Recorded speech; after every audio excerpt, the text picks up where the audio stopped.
Complete this rhyme. Twinkle, twinkle, little star. How are you working? How? Who's that?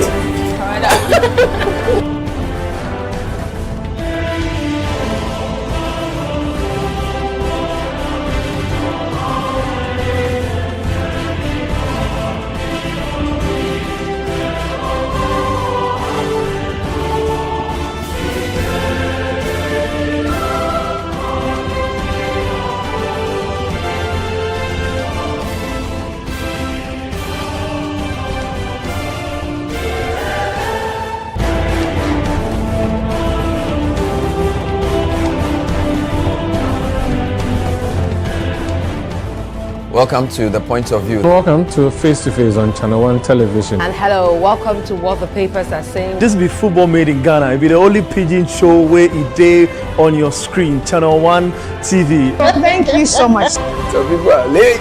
You know, they have to catch up. City TV is now Channel 1 TV. You understand? This is Channel 1 TV, telling your story, empowering change.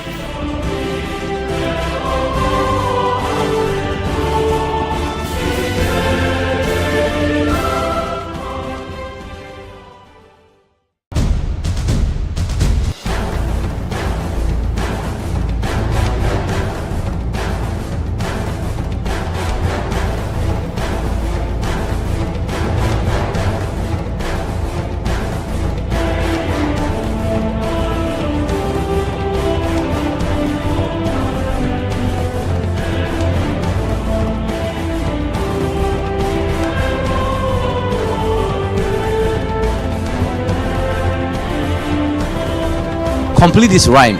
Twinkle, twinkle, little star. How are you working? How? Who's that?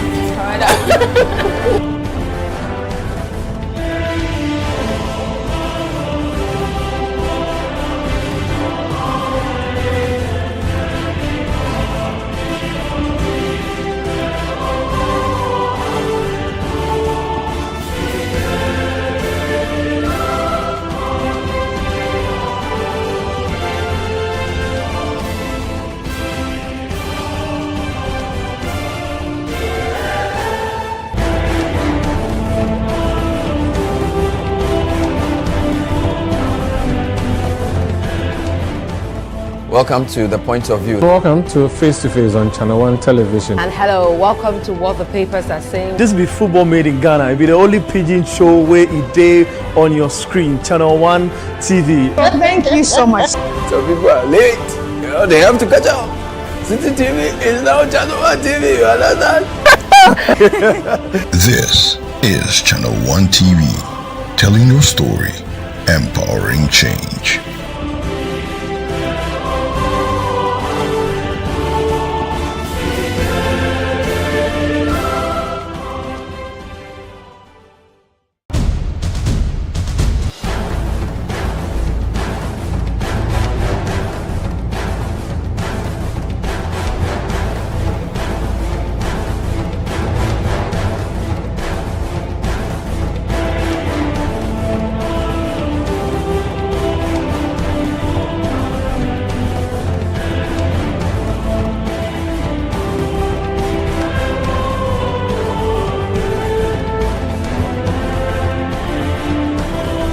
Complete this rhyme. Twinkle, twinkle, little star.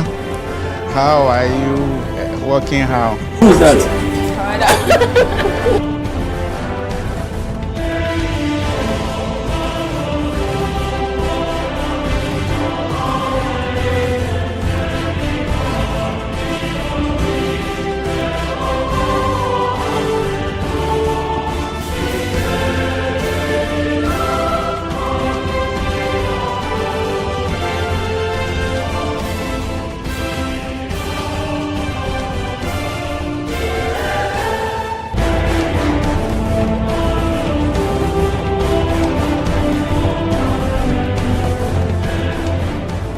Welcome to The Point of View. Welcome to Face to Face on Channel 1 Television. And hello, welcome to What the Papers Are Saying. This be football made in Ghana. It be the only pidgin show where it day on your screen. Channel 1 TV. Thank you so much. Some people are late.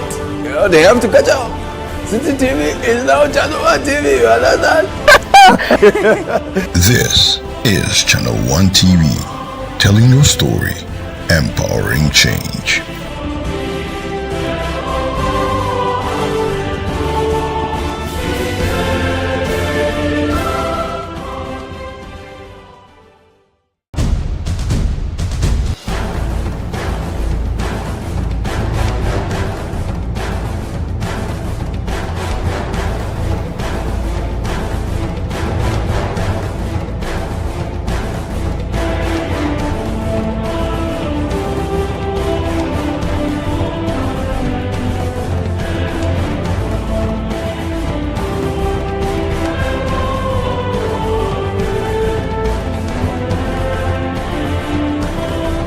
Complete this rhyme. Twinkle, twinkle, little star. How are you working how? Who's that?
Good morning, and welcome once again. It's Breakfast Daily, and we are happy that you're joining us one more time this week. It's a beautiful morning here in Tesoro, Accra, Ghana. Chris, how are you? I'm fine, thank you. Yeah? Good. Were you able to rest well last night? Not really. Not really. Yeah. Not really. Yeah. But I'm sure I will. Okay. Yeah, Fantastic. I'm sure I will. But hope everybody's doing fine. Yep. And once more, thank you for joining us this morning.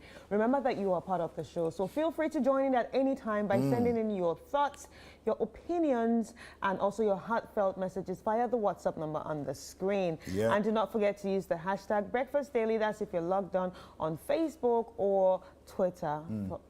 Now X. Yeah. Yeah, our X. All right, talking about heartfelt messages. Today I want to just do a quick one here. There's a birthday message that came in yesterday. I wasn't able to read it, but I want to say Reverend Edward Adiama of Kodesh City Church. Blessed, happy birthday today. A man after God's own heartbeat. May he increasingly enjoy the blessings that the Lord maketh rich, and as your years increase, so may your strength be. Here's to more celebrations, laughter, and enjoyment. This is coming from all your loved ones and family. Happy birthday to you. He's Reverend Edward Ediama, a.k.a. Bishop Sly. Happy birthday to you, sir. Right. Okay, so let's get into our quote of the day. Absolutely. And our quote of the day is actually from Richard Baker. To get rich, never risk your health, for it is the truth that health is the wealth of wealth. To get rich, never risk your health, for it is the truth that health is the wealth of wealth. It is the truth that health is the wealth of wealth. Yeah. Charlie, look. Health is wealth. If health is wealth, if you don't have health, you don't have anything. And if you don't have health, how are you going to get wealth? Exactly. And no matter how much wealth you have, health will take it all away. You will realize that there are people who spend millions taking care of themselves trying to cure what it is, investing in cures, but to no avail. Right, You know? right. And so people say, I hear it all the time, no matter how much money you put away, one unfortunate health crisis Incident, can deplete everything. So to get rich, never risk your health. Never. Not for anything. It's not worth it because your health is already wealth. Nobody says don't work hard, don't push yourself, whatever, but don't risk your health. Right. Yeah. I think it's a very good advice. Yeah, so basically, even when a you're very doing the good hard work, advice. it's very important for you to know when to pause. It's very important for you Yeah. to know that, okay, I need to take a break. I actually need to rest. Yeah. But if you look at society now, we are a society that is so much focused on wealth that everybody just wants to get rich. Yeah, any way possible. Any way possible. And sometimes that getting rich just means I need to work every day. Yeah. You will hear people say, oh, die be die. Yeah. You will hear people say... but that is not true, by the way. There are different kinds of deaths. You will hear people say tiredness never killed anyone. Yeah. So you hear people say... I used to hear that a lot when I was younger. Yeah, tiredness never killed anybody. And you will hear people say, when you die, you will sleep. So why sleep now? Yeah. Yeah. Okay. Well, quality of life. I always say quality of life, right? And you know, one of the best advices that I heard was make time to sleep. It's very important. Make time to sleep. It's very important. It's important. Yeah, people do not realize we underrate how... the importance of a good night's sleep. And we also underrate the importance of when doctors say we need 8 hours sleep. Yeah. 8 hours sleep is actually very, very important. Yeah. Well, that's the words of inspiration for you this morning. Hope you take something away from it and implement in your life, all right? Let's take care of our health. It's important. A few reminders that we have for you. Community Forum, the Channel 1 Community Forum comes to you Thursdays, all right? It's Thursday mornings at 9 a.m. We have Community Forum live right here on Channel 1 TV. You don't want to miss out on being a part of that conversation because it could be in your community or your community could be next, all right? And so the Community Forum is packaged beautifully. Philip Ni Latte goes into various communities, engages with the people on the ground, the electorate, yes, and engages with all of them. And you hear firsthand from them their thoughts on various issues in the country. Right, and on 97.3 FM, we have the ballot box Monday to Thursday. So tonight at 10 p.m. to midnight, Christopher Kevin Esima will be hosting you on the ballot box. So do well to tune in, do well to join the conversation, call, let your voice be heard. And it's all about the upcoming election and everything that is going on around us, you know, that leads to that day. Absolutely, and we also have the point of view. Of course, today is a Wednesday, you know that. So point of view is on tonight. It's on at 9 p.m. You don't want to miss out on the conversations on the point of view. Now, speaking about all the things that are happening in the media space and everything else, also face-to-face, what the papers are saying, that's tomorrow. So tonight, we have point of view. Tomorrow at 9 p.m., we have what the papers are saying as well. So you want to be able to enjoy all of these programming that we have for you. Right. And we have the Wonder Space show with Miss Natalie, something for the family, not just the kids, for the family. It shows every Saturday at 12 noon. So do well to tune in to the Wonder Space show with Miss Natalie and enjoy the show with the kids. Absolutely. And then we also have the Matrix Verse this weekend. Matrix Verse, yes, with a pure cut. The Matrix Verse experience is happening this weekend. The theme is Roots and Blossoms. You want to be a part of the great conversations, the poetry, the music, the excitement, all of that on the Matrix Verse. This weekend is the 16th of November at the National Theatre. You want to be part of that, all right? So join us there. Kwampa will be in performance, and Apioko will be at her glorious best as usual, and yours truly, myself, I'll be featuring small also inside. I will be featuring, yes, at the Matrix Verse as well. Looking forward to it. I'm looking forward to it, actually. Well, you know, so look, another thing I'm looking forward to is this banter with my brother from another mother, Nana Tufo Boatings. Join me as we go through the papers this morning. I'm not sure what banter you're referring to. Nana? That wouldn't be a banter. I just have a few questions. Ask. You'll be featuring Matriarchs versus this weekend, right? Yes. Venue. National Theatre. Right. Yeah. So it's more of what, poetry and... Yeah, poetry, spoken word, you know, all those things. And there'll be a performance by Kwampa. Yes. No, there'll be several performances by Kwampa. Beautiful. Something we all look forward to. But you'll be featuring as what? Okay. So, you know, I wrote a book recently, right? So I'll be doing beautiful book, by the way. Congrats. Thank you very much. I'll be doing a book reading. Okay. You know, so I'll be doing, you know, reading portions of the book. Oh, okay. Yeah, and then I'll be supporting Apioko as well with some music, strumming my guitar. Lovely. Yeah. Lovely. So I was right when I said I'll be featuring. You are right, actually. Yeah. I just, you are wondering what else I'm doing. I need to manage my imaginations. Anyways, good morning to you, David. Good morning, man. Good morning. You look spectacular. Yeah. Oh, thank you. Well, I've been learning from the best. So all this for TV. Oh, but you, how many hours do you spend here on TV? When we drip, you don't complain. We do. Nobody. How many hours do you spend here? You dress plenty and come and sit here. You should be calming down for the people. Sipping my tea. The man is enjoying life. The life you have only one. Yeah. And I have this thing I say. Life is to be enjoyed, not endured. Yeah. Yeah. Absolutely. So I agree. go out there. I agree. Have all the fun you want. Yeah. But be responsible. Yeah, absolutely. Yeah. Knowing that you're going to give an account one day. Anyways. What do we have in the papers? Yep, a lot, actually, a lot. So I'll start off with the Daily Graphic this morning. I want to describe this picture. Let's just say a jubilant picture. Okay. The majority leader of your market, his lawyer Joe Gatti. You have the whip, the chief whip, Anodon Pre behind him. And of course, senior man Katie Hammond. Listen, this is a typical Katie Hammond picture. Yeah, you can see it. You understand? Almost it's like very daring you kind of, you know, posture. Yeah.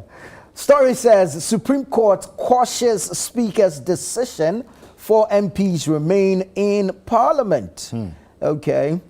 EC disqualifies GFP presidential candidate, printing of ballot papers resumes. YEA, 2 others partner to train 1,000 youth in fish farming.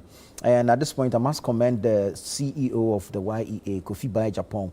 I think he's been doing some amazing stuff since he took over the YEA. Okay. I mean, a young man put in charge of a youth-oriented program. Yeah. And so I think his ideas and policies resonate with I mean, current times and the needs of the youth. Good. And I think he's doing some wonderful stuff. That's good. He should be commended for that. All right. If you go to the back page of the graphic, PURC audits new prepaid meters amid consumer concerns, which is quite important. When last did you use the ECG app? About 2 weeks ago. It hasn't worked for over a month. Oh. For me. Okay. And not just me. We've been having concerns and complaints. It's been messing up. Exactly. Yeah, it's been messing up. So, I mean, I've noticed you that. start and it works to a point where it has to establish connection for you to be able to make payment. And it tells you unable to connect. You will try and try and try. Wow. So the danger is if your prepaid goes off at night. So now you have to keep checking constantly to know that you have enough balance on your meter. Yeah. I mean, it's so stressful. That's crazy. This was supposed to make life easy for all of us. Yeah, but it was working well at the point. So what happened? In fact, it was working so well at that point. Yes, and they keep telling us that they're doing some maintenance and some upgrades and whatever. So they'll give you a time frame that say between 6 and 6 a.m. or 11 p.m. and 6 a.m. It won't work for certain areas. They were giving us constant updates. But since it started messing up now, there's not been a single update. Not a single message from the ECG. What's going on there? What's happening at ECG?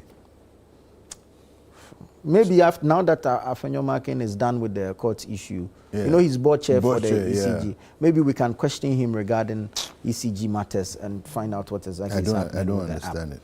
Yeah. And you know, it started messing up just around the time Dubik Mahama was leaving. Exactly.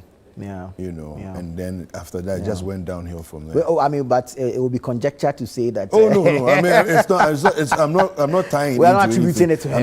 I'm just true. saying it's interesting that around that time. You know that you know. But I mean, you guys need to sit up and fix this thing. It's becoming frustrating. It's so stressful that you come to work and then you go back home. You've run out of power.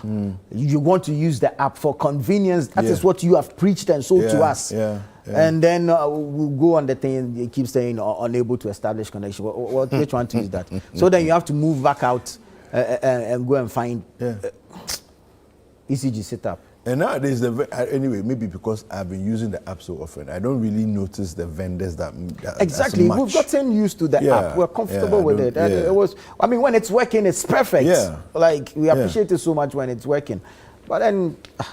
Anyway, we have the Ghanaian Times here. It says Supreme Court ruling a victory for democracy. Afenyo King speaking. Speaker's declaration of 4 seats vacant. Supreme Court, it's unconstitutional. Court to file reasons and orders to Afenyo King's case today. All right. Free dialysis treatment for NHIS subscribers starts December 1st. This is coming from the Vice President. Of course, the story came earlier this week. EC disqualifies GFP presidential candidate, resumes printing of ballot papers. And so we know that the ballot as it was with Kuyadonko's image on the ballot at number 3 will remain. You know, the status quo remains. It stays as it is. So Madam Kuyadonko's face will still be on the ballot. But if in the event that any vote is cast in her favor, it won't be counted. It's an invalid vote. And I think it works for all parties contesting the election. Because, I mean, they had gone into ballots and they had picked slots. They had campaigned, advertised these positions on the ballot paper. I mean, in my own opinion, the best situation would have been a reballot instead of the option where you'd have to just shift people up if you're going to take the GFP out. That one, and that they wouldn't have agreed. There's a no-no. Because how many, 3 weeks to the election, you want us to redesign posters, reshoot TV ads, campaign ads, all those things, re-record radio ads, we don't and have re-campaign on a different position. Things in the minds of people. Yeah, so it's good. I mean, it works. The parties are comfortable with it. They've accepted same. We're just hoping that no one decides to test the law regarding this matter. What does the law say? That will become problematic. It's not explicit on this, and that's how come the EC found leeway to go ahead with this. But in the event that someone decides to challenge this, I mean, you have told us that you won't count her votes. But what if Ghanaians, conditional, Ghanaians, in a bid to protest the 2 big parties, decide to do then protest votes. Out of spite, we'll go and vote for Kuyadonko. And she gets majority of the votes in the elections.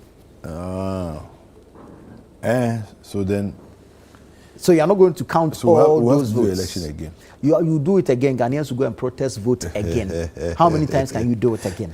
You understand? There's a loophole there. That's what I'm saying. We are hopeful that nobody decides to test the law on this. Yes, but I mean, we know how polarized our democracy is now. So yes, we don't foresee a possible. I mean, so yes, we'll leave it at that and hope no one decides to test the law. Let me take you to the Herald newspaper now.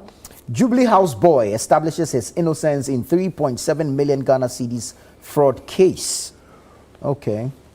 There are about 4 pictures here. I'm not sure which of them is referring to. The Herald has been chronicling this story over the period. So those who have been reading it or following it know who it refers to. Okay, to the top right-hand corner says, Pastor predicts landslide win for Mahama, citing spiritual ordination and Trump's U.S. victory. Okay, Ghana made $800 million from carbon trading with Sweden and Switzerland, Akufo-Addo reveals. YEA partners Fisheries Commission military to train youth in fish farming. And then you have highlights of the NDC and NPP manifestos on economic empowerment. All That's right. it for the Herald newspaper. All right, I'll take you to the Daily Guide, and it says here on the front page of the Daily Guide, pioneering petroleum hub project for economic growth. We also have EC disqualifies Roman father. Kradon Court remains on ballot. Supreme Court overturns backban, reinstates 4 MPs. Government gives 51.8 million Ghana cedis to GJSP beneficiaries. And then we have over 18.7 million to vote on December 7th. This is the Daily Guide. Yeah. It's front page for you. All right, I'll take you to the news center, Elvis Dakon's news center. GEA disburses 51.8 million cedis to 4,174 young entrepreneurs. Supreme Court ruling on vacant seats is victory for democracy. This is attributed to Majority Leader. Free dialysis for all kidney patients starts December 1. And Mahama NDC promised to abolish double track. 1.8 million to be denied free senior high school. And Professor Atafua bids NIA emotional farewell as he retires. Okay. Wow. We wish him well. Yeah. We wish him well. I also, it is under his tenure that we've seen a proper comprehensive rollout of the national ID card system.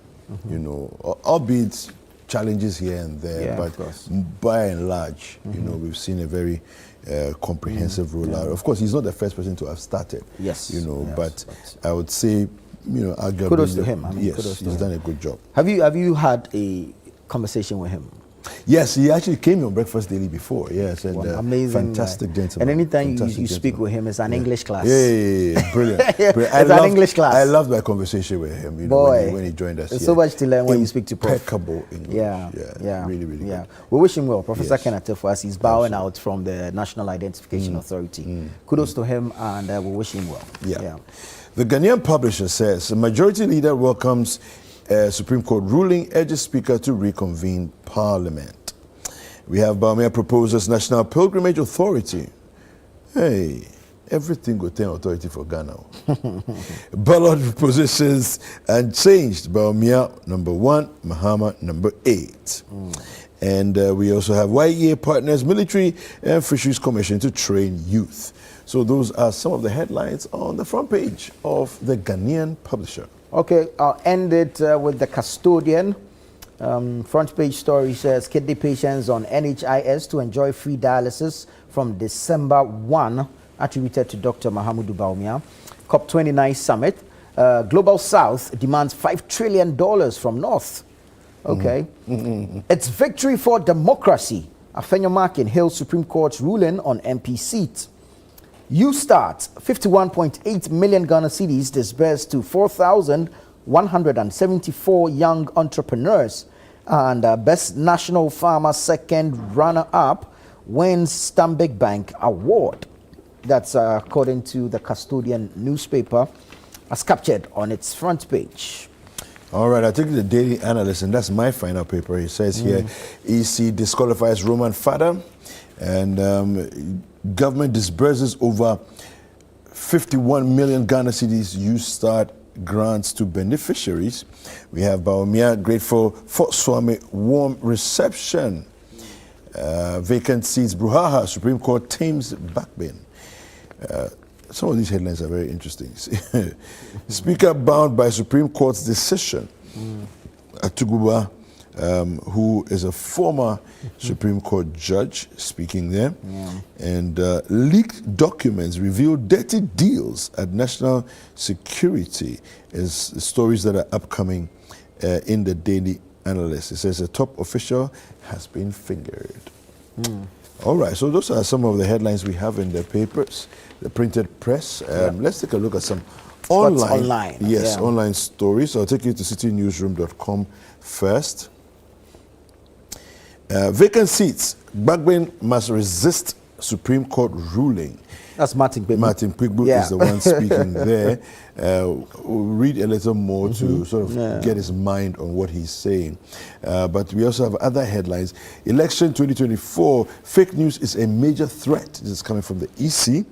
We also have, concerning election 2024, we'll carefully scrutinize final voters register. This is coming from the NDC. Of course, Mr. Computer has been hard at it, looking through what it is that the EC has delivered to make sure that nothing, according to him, untoward is going on.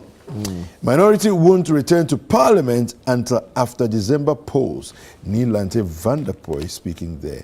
Now, that would be a shame. That would be absolutely unfortunate. Yeah. Let me just take us to channel1news.com before we get into some details. Cholera outbreak claims 16 lives, infects 115 in 1 month. You know, when you break it down, without too much flowery talk, without too much description of the science and the biology and, the public health, the details of the do's and don'ts and all of that. Cholera is just a result of being dirty as a people. Yeah. That's all it is. Yeah. We're just a dirty, filthy people. That's all it is. Basically. And for us to have an outbreak that has been persisting for, 2 weeks now? It's been going on. We had 3 weeks now. Yeah. So because it started from Ada East, and then, Kasua, and it's raging. It's a very serious thing. And it's a big shame. I mean, it is. It's an embarrassment. It's an embarrassment, actually, that we have to deal with cholera in 2024. Not a single case, an outbreak to the extent that lives are lost to cholera. I mean, it's so embarrassing. So embarrassing. It's unfortunate. What happened to the Vaccine Development Institute or whatever? Well, they are there. I mean, you have a beautiful building in Cantonments. And I'm sure they are working. But I don't know in terms of... I mean, that's just by the way I'm asking. Because I'm thinking that with all these advancements, people are trying out vaccines for, more complex illnesses. And we are here losing lives to cholera. I mean, what kind of mindset do we have? We have a Ministry of Sanitation. Yeah. A whole ministry dedicated just to sanitation. Every single assembly has a sanitation desk and a health desk. And we sit here and we allow filth and dirt to take lives. And then I've been hearing DCs and MCs placing a ban on distribution of food and drinks at funerals. As if that's the solution.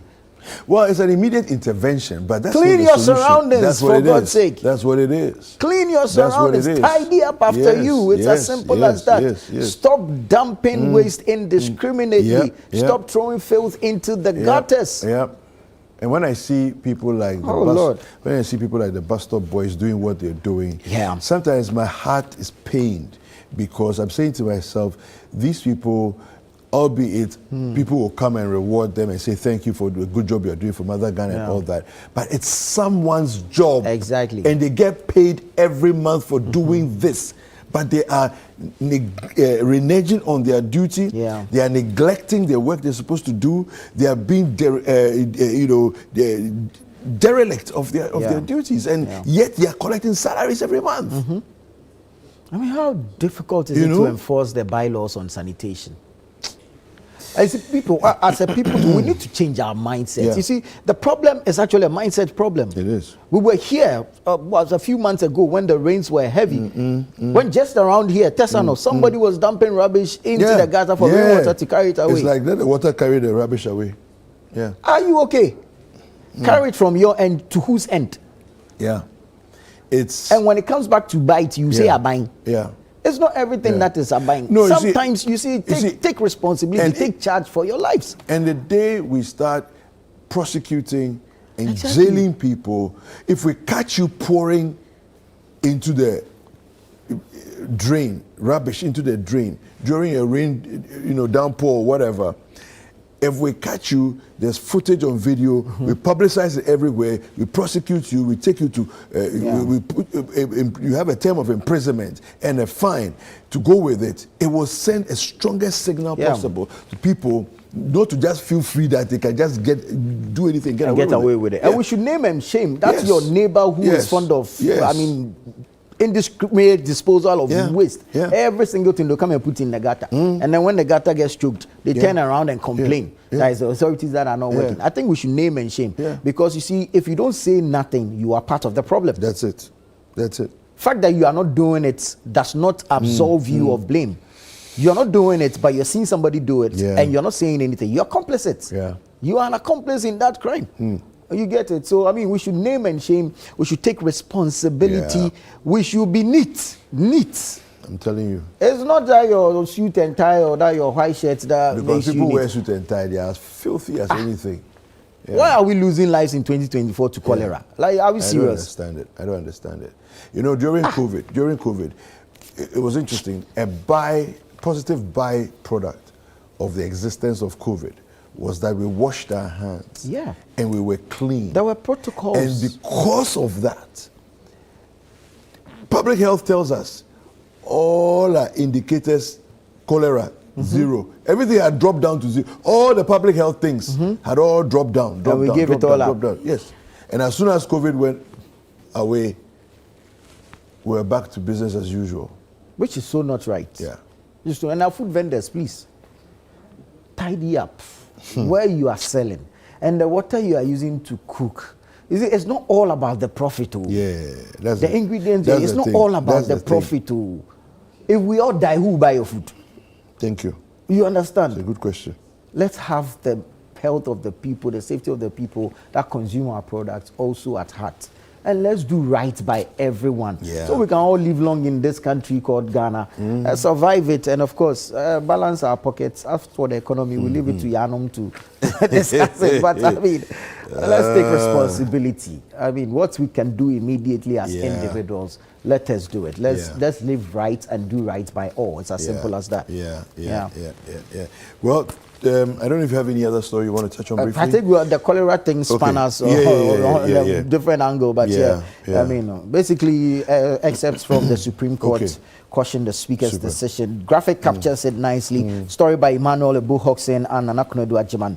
It reads, the declaration of 4 seats in Parliament vacant by the Speaker of Parliament, Alban Sumana Kensford Bagbin, is unconstitutional, the Supreme Court has held. In a 5-2 majority decision yesterday, the Apex Court upheld a suit by the Majority Leader in Parliament, Alexander Afenyo-Markin, which sought a constitutional interpretation of Article 97(1) G and H of the Constitution. The effect of the court's decision is that the 4 MPs whose seats were declared vacant by the Speaker, Cynthia Mamle Morrison, the New Patriotic Party member for Aguna West, Kwadwo Asante, NPP, Suhum, Peter Kwachi Aka, NDC, Wasam Mfi Central, and Andrew Esiama Amuakon, Independent, Fomena, have not vacated their seats and therefore lawfully remain members of Parliament. So yes, yesterday the Supreme Court ruled in a 5-2 majority decision upholding the application filed by Majority Leader Alexander Afenyo-Markin. Well, this is my own disappointment. What else is because it's such a learning curve for us. It's a case that speaks a lot on our democracy, independence of the judiciary vis-a-vis the legislature and all. And as a case of interpretation, I was really eager to hear the reasonings of the various judges even before the decision or the ruling was given. And the fact that it wasn't even unanimous. There were 2 dissenting. 2 dissenting views. Exactly. So at least we need to, because we are learning, it's an interpretation of the Constitution. But the court says it will give its reasoning on a later date. So we look forward to that. I think today we're expecting that one to happen. Hopefully. We look forward to that. Because it will be good for our democratic dispensation to know the reasoning of the judges and then, apply same in future occurrences, because this is not the first time an issue of vacant seats in Parliament has come. This might not be the last time, and so it's important that we understand the interpretation this is the first time though that the vacancy has had this level of impact because of the close numbers. Exactly. You know that exactly. so exactly. Anyway, thank you very much. Thank you so much, All David. right, Absolute pleasure. All right, sports is next.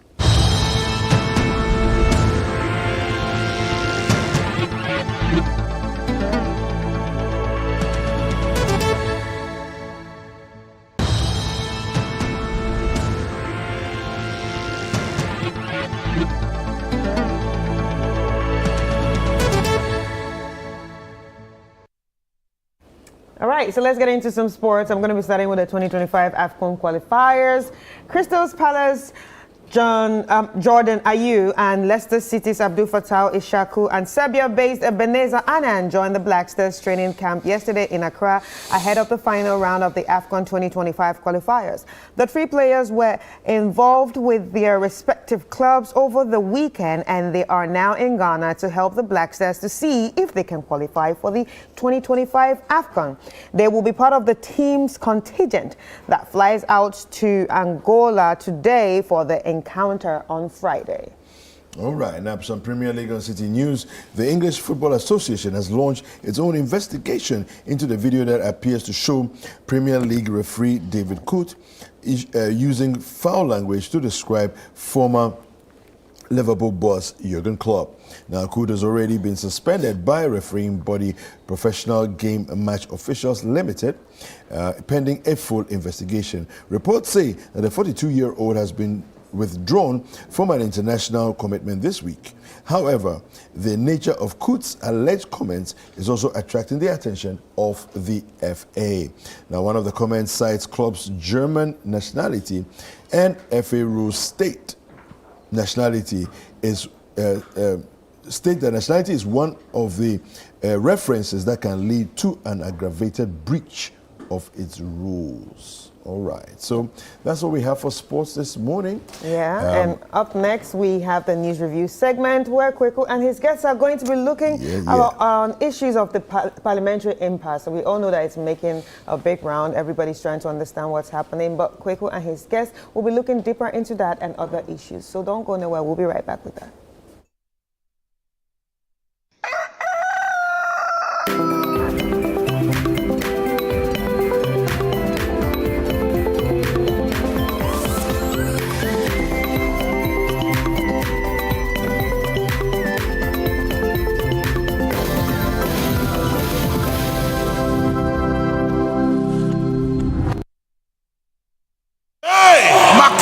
Get ready. Every objection against you is hereby dismissed. For Impact 2024 with the Archbishop Nicholas Duncan Williams, Reverend Dr. Eastwood Anaba, Apostle Joshua Selman, Apostle Isi Igeneba, Bishop Dr. Bernard Ojiri Asari, and Reverend Dr. David Entry. November 24th to December 1st, 9 a.m. and 5 p.m. daily at Action Chapel International, Prayer Cathedral, Dominion Arena. For inquiries or pass information, call 059-230-0069.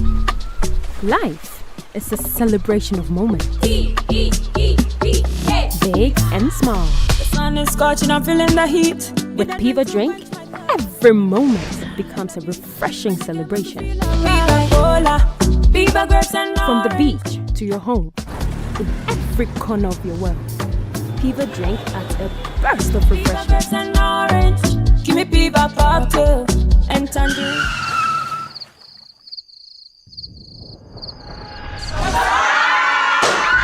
Celebrate every moment with Piva Drink. Refreshment for every occasion. Piva Drink, a taste you will love. P for Piva. This advert is FDA approved. A vote for the MPP candidate in this 2024 election is a vote for a third term for Nana Akufo-Addo. Why they are desperate to break the 8 is to do a cover-up of the 8 years of atrocities that they have inflicted on Ghanaians. Stand this way. Go this way. Come this way. Vote John Dramani Mahama for president. Trustworthy, honest, and reliable. Vote for change. Choose the umbrella. Vote John Dramani Mahama and the NDC. Luck is everywhere. 8K. Hey, wait. You go put it on his tab. This is my man. Good luck. Google Radio. We are star 712. I'm on dialing the magic numbers. Star 712. Now welcome to the luckiest. And now with me at ticket. You can buy for yourself or your loved one. Mommy, tell mommy who's here. You're buying for me, right? Or who else? Let's choose buy tickets for others. Love you, boo boo. So maybe straight to option 4. Now,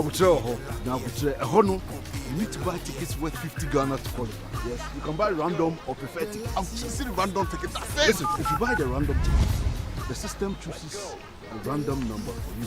But if you buy the preferred, you get to input your own preferred 5 digits. 5. Now follow the prompts and confirm. Now the luckiest. The luckiest is regulated by the NLA on the Caritas platform, not for persons below 18 years. T&Cs apply.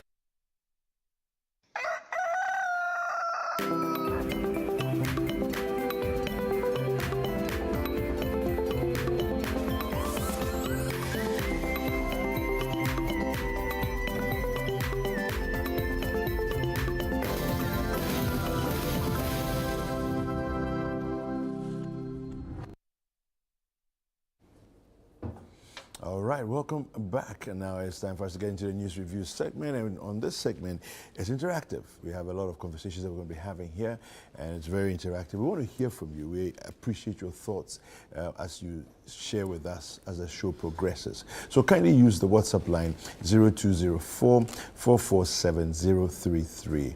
That's the WhatsApp line. If you happen to be outside the shores of Ghana, I know some people watch us in as far afield as Seychelles. Some people are watching us in Sierra Leone, Liberia, and so on.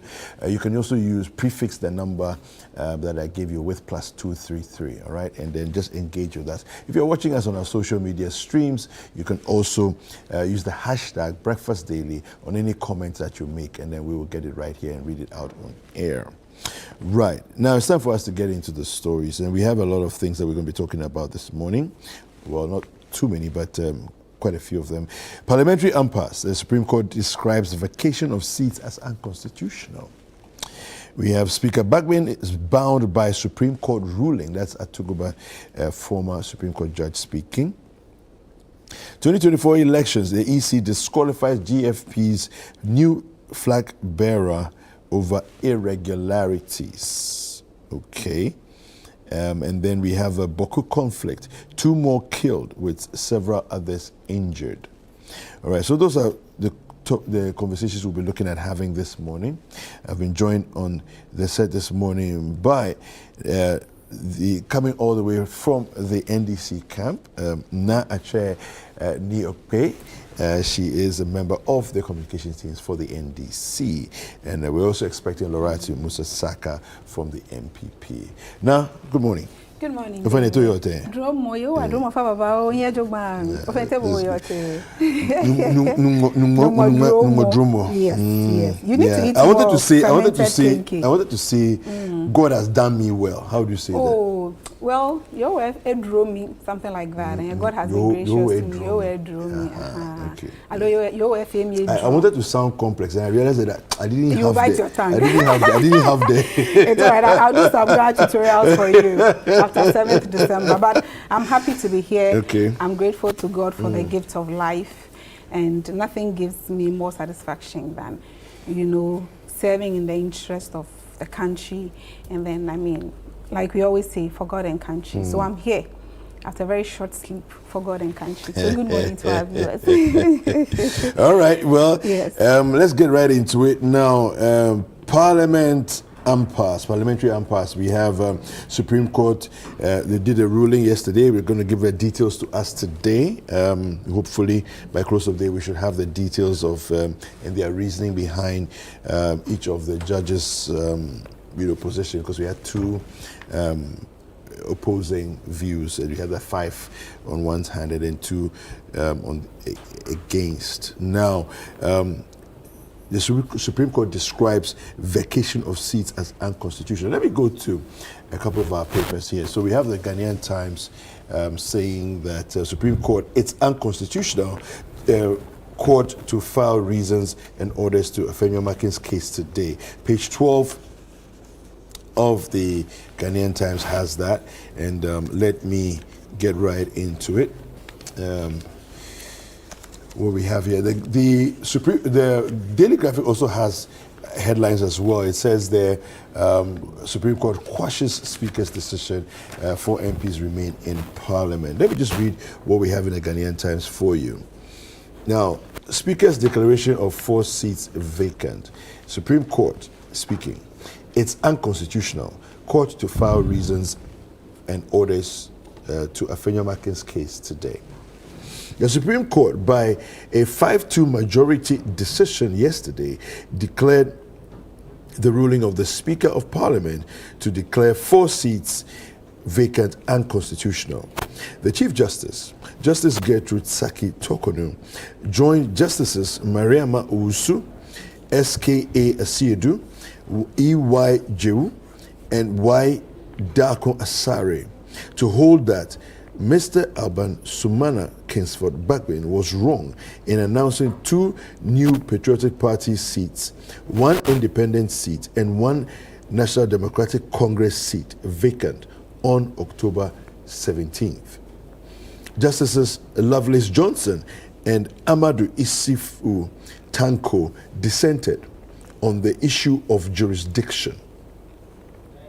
The court, presided over by the Chief Justice, Justice Gertrude Araba Saki Tokonu, who read the judgment, said the reasons and orders of the court would be filed at the court's registry tomorrow.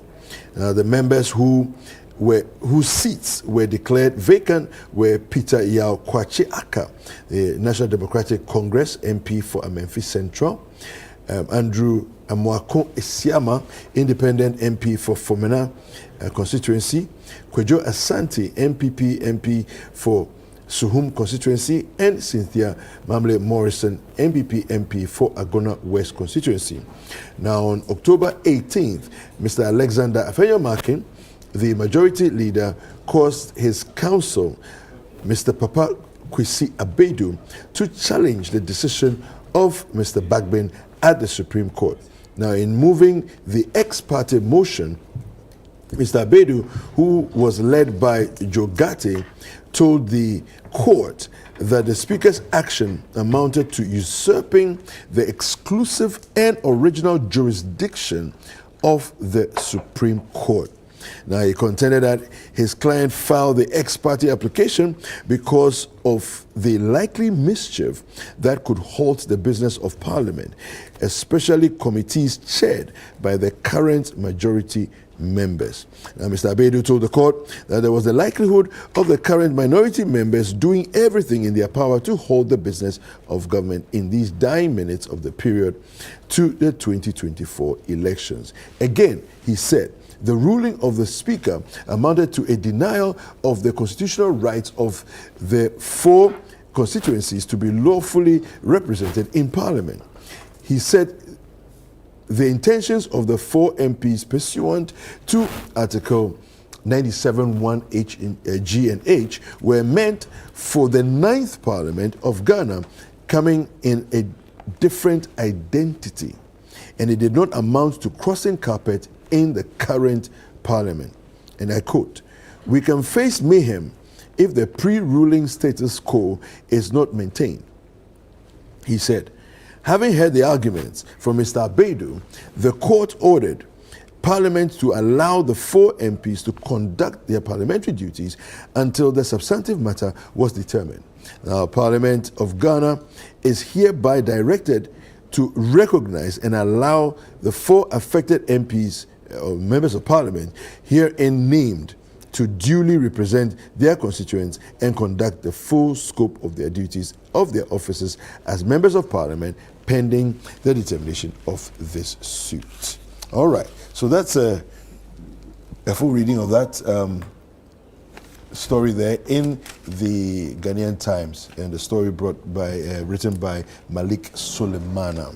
Right, now, before I take my thoughts from Natre, let me just welcome Loratu Musa Saka, who is with the communications team of the MPP. Loratu, David, how are you this morning? I'm good. How are you too? I'm fantastic, thank you. It's good to see you here. It's good to have you. Good to see you. All right. Great. Now, let's get right into it. Natre, your thoughts, where we find ourselves. Thank you very much, David. I'll come to my thoughts on the issues coming out from the court, but before I do that, maybe I'll just take a minute of my own time to address some issues happening in my own constituency, the Bawku constituency, and to let the NPP, their candidate and the team in the constituency know that they cannot campaign on the successes of His Excellency John Dramani Mahama, going about and telling constituents to vote for John Dramani Mahama and then vote for their NPP candidate. They cannot, wash their hands of their failed candidate and then come and thrive on the successes, on the achievements of His Excellency John Dramani Mahama. If, I always say that the NPP always go for the low-hanging fruit. So in Lejokuku, they'll go for the low-hanging fruit. I mean, they can't sell their candidates. And so they're actually helping us to actually sell our own candidates when they've actually abandoned theirs. And so constituents, yes, constituents, I mean my own ears and my own eyes. And so constituents of Lejokuku, maybe I render this part in Ghana, that His Excellency John Dramani Mahama care moniele ochameniele neke ba chuni yele Lejokuku. The Honorable Benjamin Ayikunate, eke anyeke Dr. Okoboy achuni. Eke shwabi chuni e wanye kahani alakawo ni mukoke vote musket and blouse we vote me John Dramani Mahama no vote IMPP ebele na kan John Dramani Mahama ke mo ni etwi hweo mo ni eke ba chuni ko ni no ya ke hwere mo abale Lejokuku jiwo Honorable Benjamin Ayikunate ye han wo vote wo ha JM 7 December call ballot presidential tawo makatanwa no fon shikie no kabo parliamentary hu tawo makatanwa no fon shikie no ka hani sure bi ko nlaka bo keshika ka keshika ba hemo Ghana bi ashika na me na yaju ke for me e waka me keshika ba hemo shika hani no ko nchake odwemu kai mo blame ko Honorable Benjamin Ayikunate ke we hishi ye hejo ke no fen no ni watcho mimi e wo pin mo fen le ke wo ye ehyin wo ni ye ke wo ye kenya ye han wo hala another term ni ni chimo pa ni ejenshi ye constituency e mi ni e cha no wo fe your fan constituency ni ka aja national keke wo ne ko Kenya votes Eha Okoboy will continue to be an orphan constituency ka aja ni wo na ko share money nkeje His Excellency John Dramani Mahama de ke ba have the constituency of Lejokuku lebi ne GN Nyiradon. Now you see, if you ask me my own thoughts about the issues coming out from the court, I will tell you that I am not a legal practitioner. And so in an attempt to maybe scrutinize the happenings in court, I may not do maybe some justice to the matter. But I would run you by what legal luminaries have actually said. Okay. And then maybe I will top up with my own one sentence. Okay. In actually capping everything that they have said. That's fair. You know Professor Kwekwaza? Yes. He has actually had a course to contemplate the inconsistencies coming out of the judiciary. Our own former Chief Justice, Sophia Akufu, had said that the judiciary has become too predictable.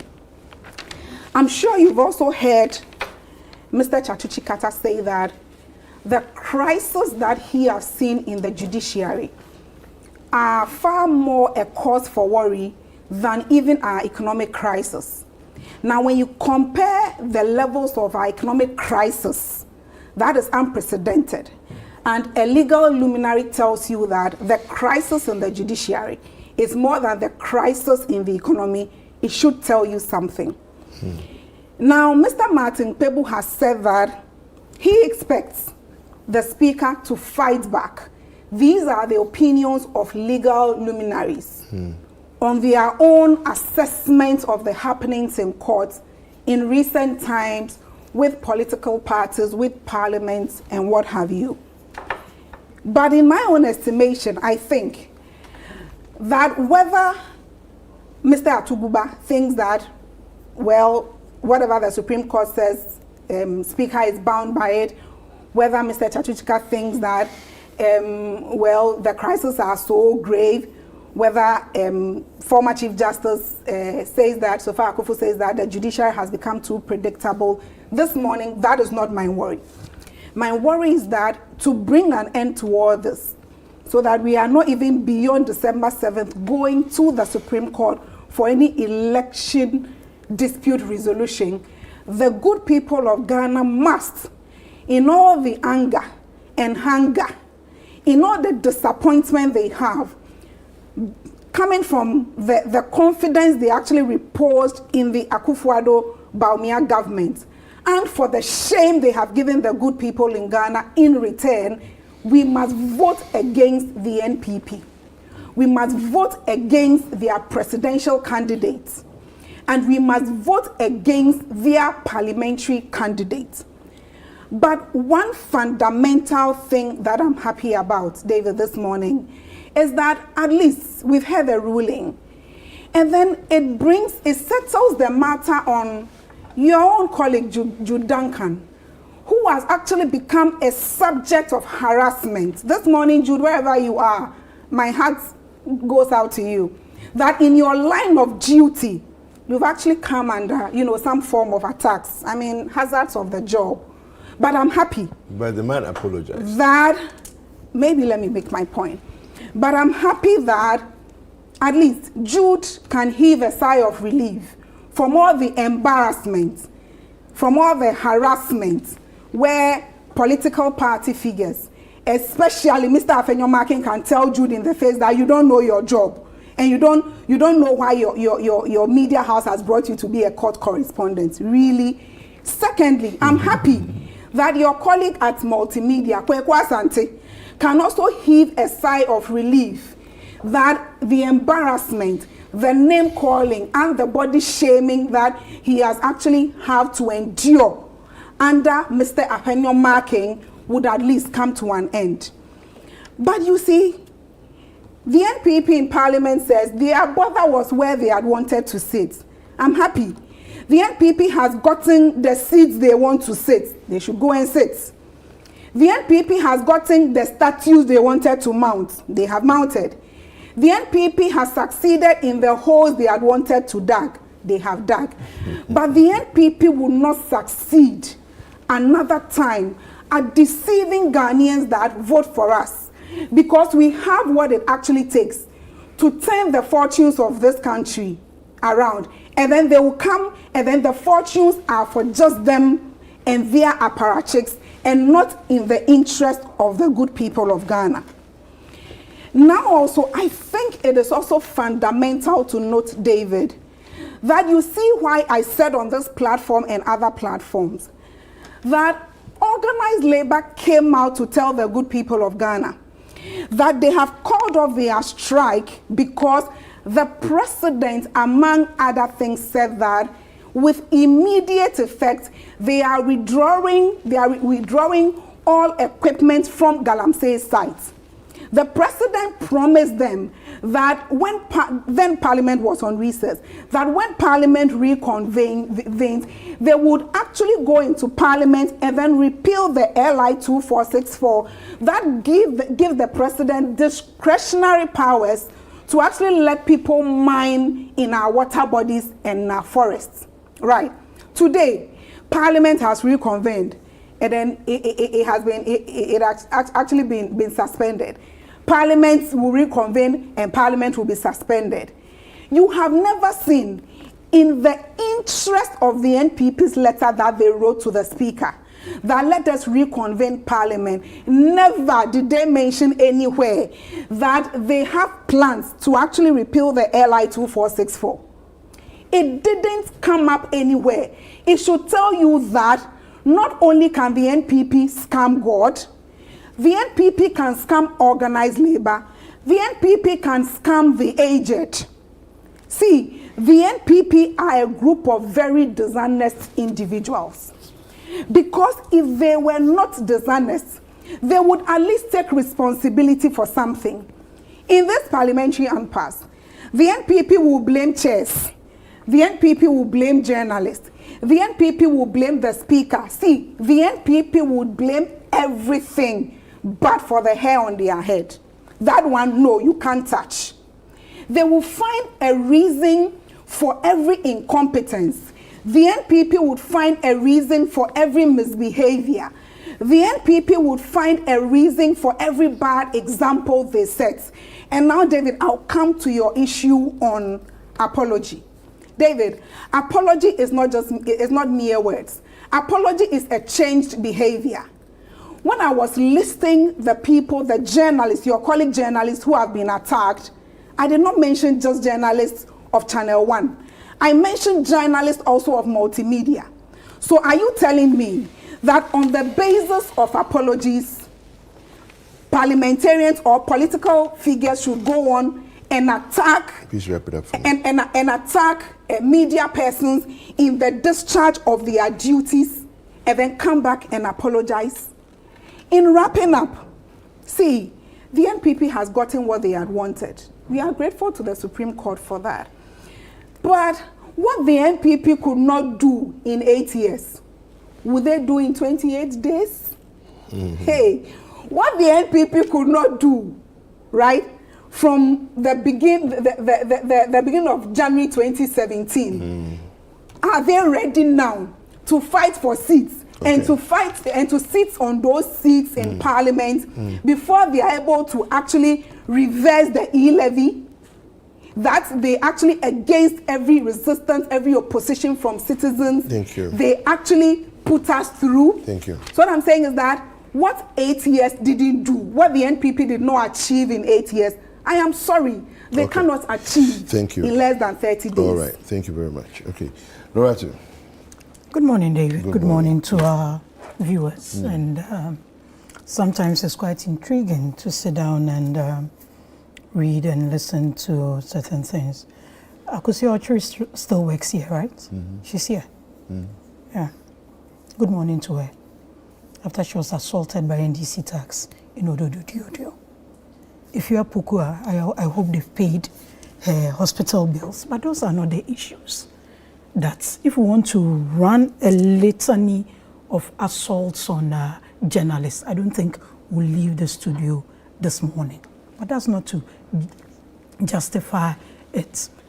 Between Duncan and Honorable Afenyo-Markin, it was a matter of opinion. Honorable Afenyo-Markin didn't hit Duncan's microphone or hit the cameraman's like they did to a GTV reporter. And I'm here to see any government in the life of this Fourth Republic carry journalists in a tipper truck to go and do a coverage. So some of these things, when we are talking about them, we need to be careful. Because when you point your finger at one person, the rest are as to you. But you see, David, in the wake of all the challenges we are having, in the wake of all the issues we are having in this country, at least the New Patriotic Party, the government led by Nana Addo Dankwa Akufo-Addo and Dr. Bawumia are not preaching hate. They are not preaching anger. They are not rubbing salt in the injury of people. They are not telling citizens that they've acquired dead goat syndrome and that whatever they say, they are preaching hope. Hope and solutions to our challenges in this country. And building on social interventions that the current flag bearer of the NDC cannot relate to. Let's go to what is happening in Parliament. Because we've put our governance in a setup of 3 arms. And by virtue of what media people do in this country, you are viewed as the 4th estate of the realm. But we have the executive, we have the legislature, we have the judiciary. That checks each other. The legislature checks the executive, which is headed by the head of state. And interestingly, the executive, you know, usually when you have a company or an institution, the CEO is usually not the board chair. But in the case of the executive, the president leads cabinet.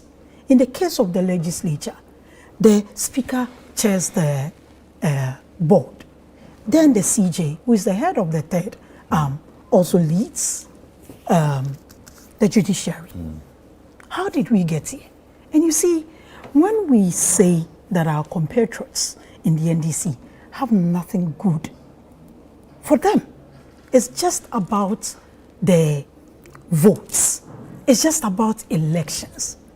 It's not about this nation and how it will push. So you hear them and it's election and vote them out and punish them and all that. How does that inure to the benefit of the ordinary Ghanaian? How did we get here? The former minority leader,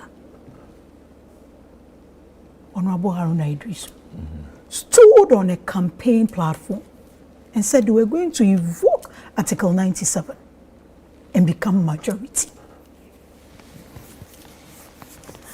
We've started doing parliamentary business on campaign platforms. Is that the new thing we are introducing? Upon hearing that, the majority leader sought for interpretation of that article duly. And when you say, they'll say, oh, the Constitution is supreme, but the Constitution is in the bosom of the judiciary. And they have the mandate to do interpretations or explanation when it comes to the Constitution. That is the fundamental law that guides this nation.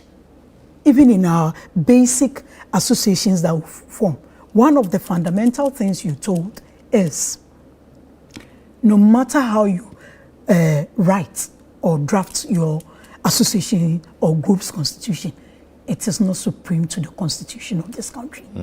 So whatever Parliament does is still subject to the 1992 Constitution, which is in the bosom of the judiciary. So he sought interpretation. Whatever machinations the minority did is up to them. It comes onto the floor. A statement is made. Speaker says, I'm going to consult or come back with my ruling. He comes back with his ruling. The majority disagrees with that, takes it to the Supreme Court. There's a stay of execution. But there are still remedies or other laws that you can evoke to recall Parliament. David, today, if I come to your studio and I come and sit in the host chair, there's a reason why seats are allocated for different purposes. I can sit on any of the guest chairs, but I can't sit in the host chair. By convention, and by the way, our parliament runs. We don't run like other jurisdictions that you walk in and anywhere you want to sit, you sit. We, by virtue of our, the way we run our parliament, majority sits on the right of the speaker, minority sits on the left of the speaker. But that's just convention. That's convention. Yeah. And it's been working. Yeah. And by virtue of... No, I'm saying that's just convention. Yes, because but have we changed our convention? Have name tags been moved? No. The name tags are there. Yeah. Nobody has moved name tags. Parliament headed by the speaker, with the clerk and all those other staff, indicates where you sit. By convention, majority sits on the right. Name tags are there. Were those name tags moved? Was there any arrangement to say that we are doing away with this convention? No. So, Parliament is recalled. And just as I said, minority that is only interested in an election and votes doesn't think about the ordinary Ghanaian, forgetting that the moment that you voted into Parliament is your constituency that you are representing.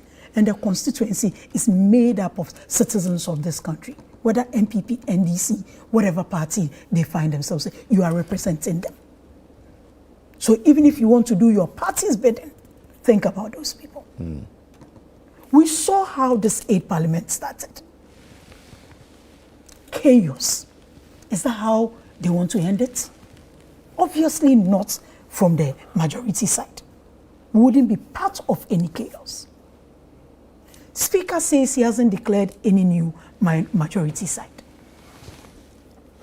He hasn't, even when he made his decision, he said he looking at whatever and quoted the Constitution in addition. It wasn't solely on the standing orders of Parliament. It was on the Constitution, which is in the bosom of the judiciary. So you've made your decision, but he did it. I don't remember anywhere the Speaker said that now the minority is now majority. I don't remember that. Then you decide that because Speaker has made that declaration, that one is being contested. 2, there's a stay of execution in. Parliament is recalled, and you decide to cause chaos. Put on the back burner the issues that are important to this nation. So that what? The majority side should come and haggle you out of those seats, so there will be chaos, and it's like there's turmoil, nothing is happening. Nobody is going to give them that joy.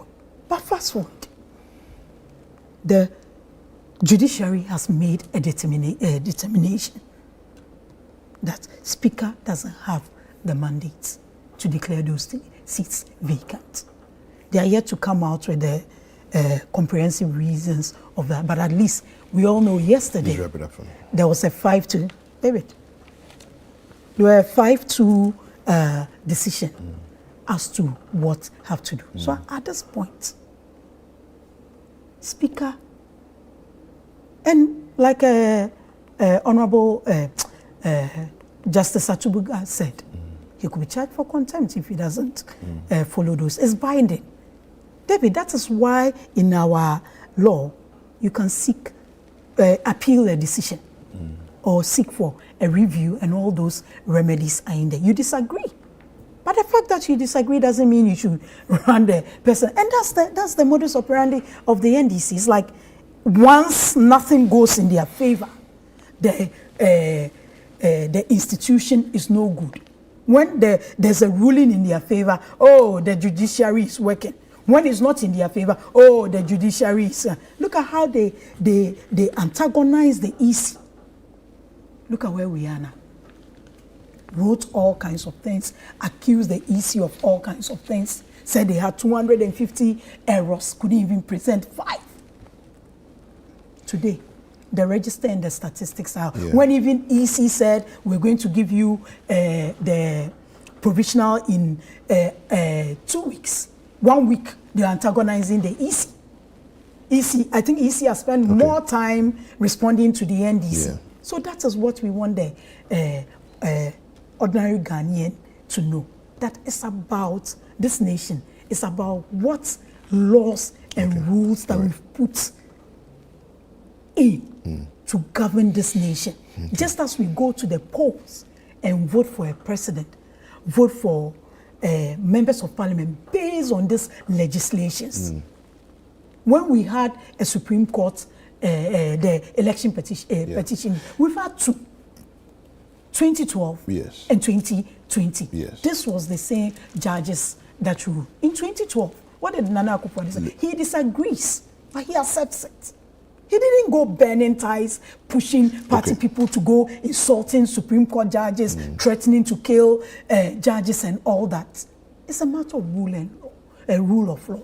You disagree, you use the remedies to rectify it. Right. But this issue of taking a seat, and when you talk about it, you say, oh, and Afenyo Markin is obsessed with being majority. What are they doing in there, sitting there, if they are not obsessed with that? Let's all agree that we are governed by laws, and what the law says, what the judiciary says. If we disagree, there are remedies to it. But it's not about doing things unruly. Today, there's a ruling. The issue is right at the doorstep of Speaker, who is the head of the legislature, and he has made all of us understand that he's number 3. I think he needs to do what the number 3 has to do.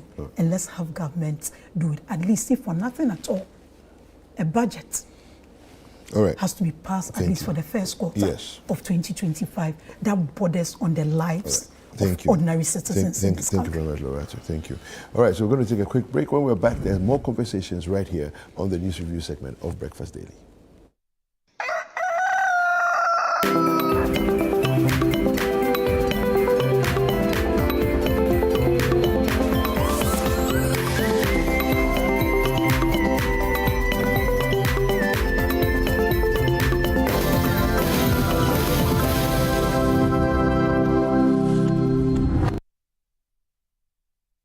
Facility Pro Management Services Limited, the most outstanding facility management company in Africa. We have over 12 years experience in professional facility management services, such as cleaning, fumigation, and pest control to landscaping, post-construction cleanings, and electronic security installations.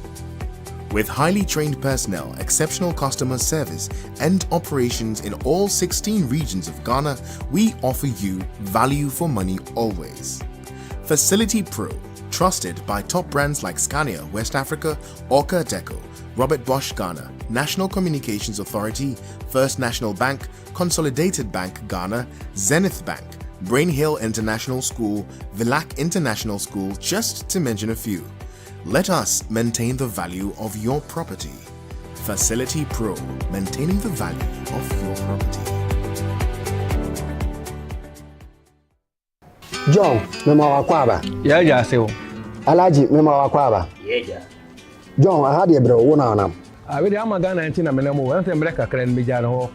Tono Tina Masaba. Alaji, I had a bro. Yo, Medasi. Mwamonim, tamana amawa hochiri mu miana na meboaboa na kakrakra. Na sese de my crowd say me pese me be ware no. Na me kosiesie no. Na me man san gina ne na aso biom. No ye kra behwe. Yo, abusuafo, yes empa. Yes. Yo, I'm a Ghana. Wasumo. Mentumi ensan nechi. Sho bread baby a wode me famwe. Amane hu. Baby. Mentumi biom. Forward ever, backwards never.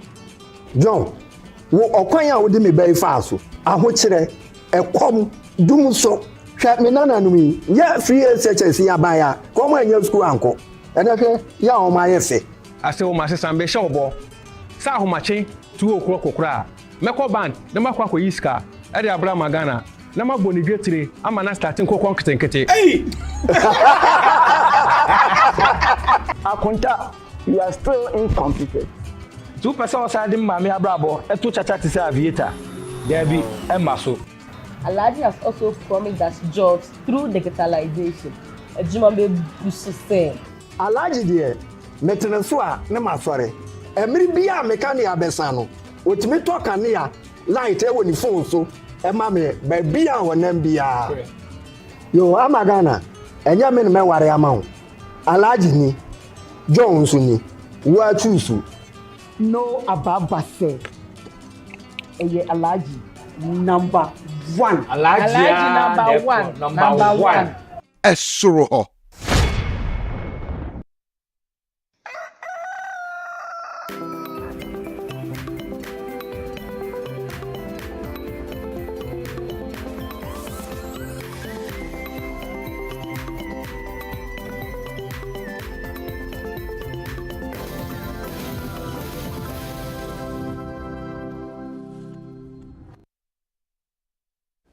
All right, welcome back. It's still the News Review segment on Breakfast Daily, and we're having conversations here. We want to look at what has happened to the proposed new flag bearer for the GFP. The EC disqualifies GFP's new flag bearer, quoting irregularities. Now, it says here, and this is in the Daily Analyst, the story says, EC disqualifies Roman father. According to the Electoral Commission, Atinka FM's Philip Apia Kubi, also known as Roman father, cannot replace a Kradonko as Ghana Freedom Party's flag bearer. Now, according to the EC, Roman Fada's disqualification was due to some inconsistencies, and despite having adequate opportunity to remedy the abnormalities, the GFP failed to do so. Addressing the media on Tuesday, the EC chief, Mensah, revealed that aspects of Roman Fada's papers were determined to be illegitimate under the nation's electoral regulations, excluding him from the upcoming elections. Now, this event has created new challenges for the GFP, which has already suffered a huge setback with the unexpected demise of its founding leader and original flag bearer, Ekwe Donko, on October 15th. Now, the EC noted various flaws that went beyond simple clerical errors. Jean Mensah underlined that the EC is constrained by its obligation to preserve election integrity and hence cannot accept documents that have significant legal difficulties, despite the GFP's efforts to rectify them. The EC chair reaffirmed the Commission's commitment to an open and lawful election process, emphasizing that adhering to these principles is critical to sustaining public trust. Your thoughts and comments, David, I mean, there isn't much to say about this. The party has accepted the disqualification, and I mean, from the account of the EC too, they said they even allowed them to make some, changes. There are some minor, but when it borders on illegalities, I don't think it's something that, I think I even read somewhere that the national organizer, I think on Ghana Web, that the national organizer said it's by the hand of God that their then running mate was seeking to replace Madam Ekwe Donko, late Madam Ekwe Donko. I mean, she defied or set up a party, made it onto the ballot. I mean, did quite some work, but unfortunately, I mean, we plan and God has his own plans for us. So they've accepted it in good faith and not contesting anything.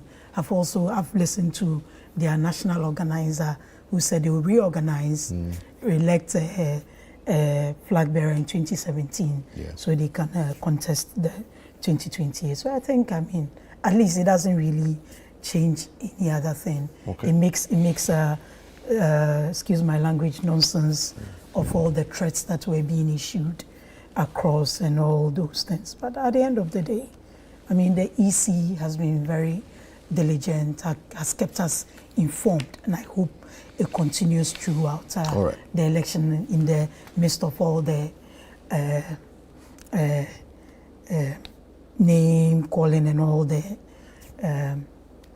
level of stress and pressure they've been under. They've still kept us informed, and we hope that they continue it like that till there's a declaration, hopefully by the 9th or 10th. But I believe that by 7th of December midnight, we should all have a fair idea who is leading. And inshallah, we believe in the MPP with our leader and flag bearer, Dr. Mahmoud Bawku, that the work we've done, the messages that we've sold across the country. I mean, yesterday he was in Obuasi and other constituencies in Ashanti region. The day before he was in Busumtwi and a few other places, selling his message to the people, the clergy, the chiefs. And you've realized that, I mean, anywhere he goes, he's commended for the way he's conducting himself, devoid of insults, explaining his policies, the endorsement. I mean, one of the major critics of the MPP, Doma Hene, said he was happy the way he was conducting himself. And the fact that he's doing his politics devoid of insults. And we believe that we have a leader who is conscientious, cannot be labeled corrupt, understands the happenings in this country, is poised. And even on the back of that, some of the policies that he promised in the manifesto are already taking shape. The credit score, free dialysis that was piloted is going to take full scale from 1st of December. The Citizens App, all those digital apps and interventions that is making life easy and whip out corruption and all those things. Ghana.org. So we believe that inshallah with the work and the messages and the engagements we've had with the cross-section of the Ghanaian voters and citizens, we believe that Dr. Bawumia is in pole position to win the 2024 election. Thank you very much. Naje. Now, David, so you see, this morning we are being told at this table that it's okay for journalists to be, harassed in comparison to, someone did it, and so we are doing it in a more, not to even say equal measure. Yeah, I'm not sure that's to a measure that's up even above the roof. Is that what we are being told this morning? And this morning at this table, are we being told that the NDC's line of communication is kind of preaching anger to Ghanaians and preaching? Absolutely no. Let me tell you what has angered Ghanaians and for which reason in the next 24 days or so they would pay back the Elephant Party bitterly. See, it is the levels of corruption to the extent that under the NPP we have their president labeled by a former special prosecutor as the mother serpent of corruption. Not just a serpent, in fact, the mother. And for somebody to be a mother, you need to have what? Babies. And so when we say somebody is the mother serpent of corruption, that is what has angered Ghanaians. It is the deception, the dishonesty. When I say the deception, it is how they also package to us an economic oppressor and mismanager in the name of an economic messiah, who today can't even mention the lexicon, the cedi, the dollar, exchange rates, simply because the dollar has beaten the cedi, the dollar has beaten Dr. Bawumia. So this morning, the anger in Ghanaians is not in any way fueled by the NDC. And it goes on to buttress my point that the NPP would actually cling onto the low-hanging fruits when they are supposed to actually show responsibility. They will blame everybody but themselves. Let that be on the record. That it is the incompetence, the mismanagement that has angered Ghanaians and not the communication of the NDC. Now, to also let you know that we as a party are not even bothered about whether someone thinks that you are triggering anger in Ghanaians. But see, if the current circumstances that Ghana finds itself doesn't anger you and I, then I don't know what should anger you. So we should be happy. Ghanaians should not be angered at the current circumstances, and it should take the NDC to trigger that anger. Please, let's get serious. Now, let me come to the issues of the Ghana Freedom Party. I've always sat here and wished the party well from the time they lost their flag bearer, and then in hopes that they get to join the competition when the EC gave them the opportunity. It enriches our democracy. It adds on to the competition that the NDC would face, and then in facing that competition still emerge as victors. And so for us, we are in for the competition because in this election, we have a superior message. Our candidates, nobody comes close to him, His Excellency John Dramani Mahama, the man with a perfect pair of hands.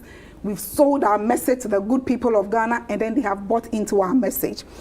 But if there are opportunities, if there is the avenue, for the Ghana Freedom Party to, speak with the Electoral Commission to get this addressed, in anything they choose to do, we can only wish the party well. But beyond that, the NDC really has, nothing to do with the Ghana Freedom Party. We can only wish them well if they are actually cleared to join the competition or the contest. Even the better for us. It enriches the competition, enriches our democracy. If, like their national organizer has said, they would actually, retreat and then come back next 4 years, 5 years to actually contest in the next election, God willing, then of course they are welcome to the race. That's all I can say. All right, okay, let's deal with the final topic. And very unfortunately, Bawku conflict still rages. 2 more people have been killed with several others injured. Let me just quickly read for you from citynewsroom.com. 2 killed, several injured in violent Bawku clashes. And we have the story here. 2 people were killed and several others suffered gunshot wounds during violent clashes in Bawku, Daduri suburb. Bawku's Daduri suburb on Tuesday, November 12, 2024. Now, the violence, which included a gun battle, led to 2 houses being set ablaze, further intensifying the area's ongoing security crisis. Now, this incident brings Bawku's recent death toll to 25, following the killing of an elderly man last week who was attacked after losing his way home from the hospital. The escalating violence has forced many residents to flee. 6 buses under military escort were seen transporting people from Bawku to Bolgatanga for safety. The clashes have also disrupted lives, closed schools, and shuttered businesses, creating a serious threat to both security and economic stability. Tensions spiked with the recent return of rival chief Alhaji Saidu Abagri, who had been exiled, and several recent ambushes targeting travelers. Now, in response, the authorities have imposed a curfew from 6 a.m. to 6 p.m., enforced by security agencies to help restore the peace. And yes, so this is what we have in Bawku so far that's happening. Naturally, I want to just come to you for your thoughts on this. It doesn't seem to be going anywhere.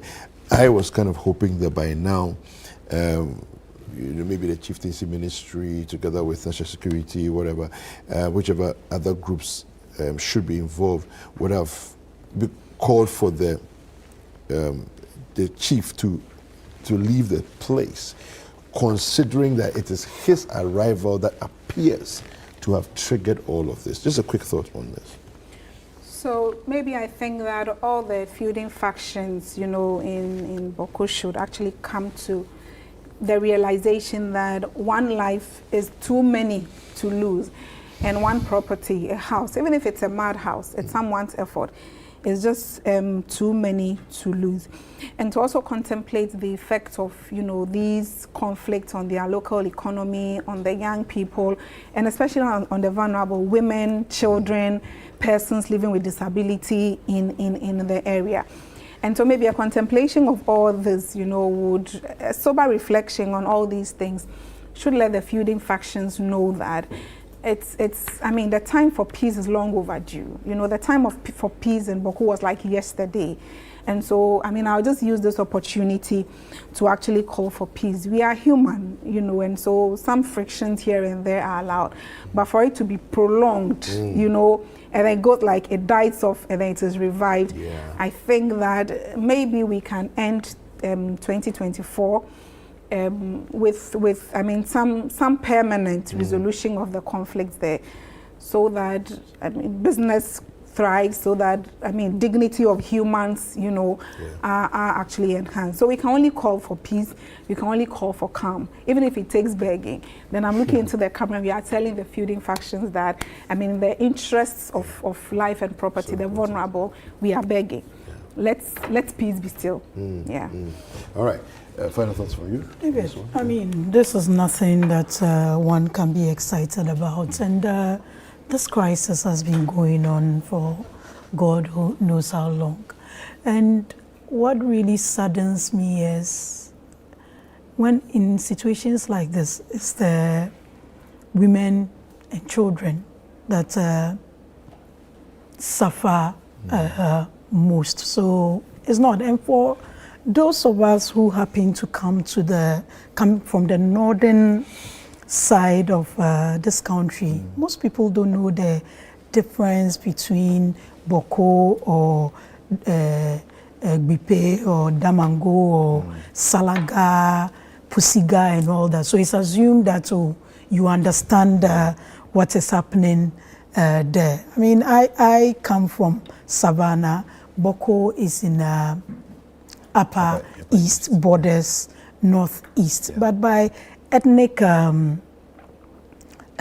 settlements and all that, it comes and it goes against all of us. I mean, at a time that we have the two leading parties fielding people, candidates from the north. I mean, this is not a conversation that we should be having. I can't mention her name here, but I happen to be on set with a native of Bawku, who happens to be a political activist like us, who made it emphatic that it was a political issue. Really? Yes. And I've spoken to a few of, should I say, my brothers and sisters who cut across the political divide. It comes with a chieftain, it borders on chieftaincy, it borders on land. I mean, we are all emotive when it comes to what is rightfully us or what we think is us. I mean, we've had people across various sectors from chieftaincy, from politics, give historical accounts of what is happening in Bawku. But I think that there must be a stop now. I think so. And it falls squarely, if this person is telling me, and I've heard it from other quarters on both, all the divide, this person happens to be not in MPP or NDC, in another party. And I mean, out of respect for her, I can't mention her name because she's not here. But if it's really a political issue, I think our brothers and sisters, leading figures in politics from Bawku, must take the charge and make this a responsibility. Because if you've been in an area that has suffered that level of conflict before, you know what curfew comes with. You know how it stalls development. You know how it affects the education of children. Today, we are in the places that we are because of education. Are we going to deprive the younger ones coming up that education because of what we are interested in? For me, it should be a responsibility, a commitment, whether MPP, NDC, GFP, CPP, PNC, the leading figures in the political group in Bawku should make this a responsibility and end this and end it forever, so that Bawku, being the commercial center that it is, being a very strategic town in this country, can come back and enhance the development of this country and contribute to the economy as it has to be. Thank you so much. Thank you so much. All right, so that's it for the news review segment right here on Breakfast Daily. I've been speaking with Loratu Musasaka. She is a communications team member for the MPP, and Na Atre Niope. She is a member of the NDC National Communications team. Now, we are going to take a quick break, and when we're back, Chris had a conversation. She caught up with some of the alumni from the Abri Girls School and the Old Girls Association, starting a dialogue series, and she had a sit down with them and had some conversations. That will be bringing you just after this quick break. Thank you once again, ladies. Thank you for coming. All right, and thank you too for watching this segment. We'll be right back after this.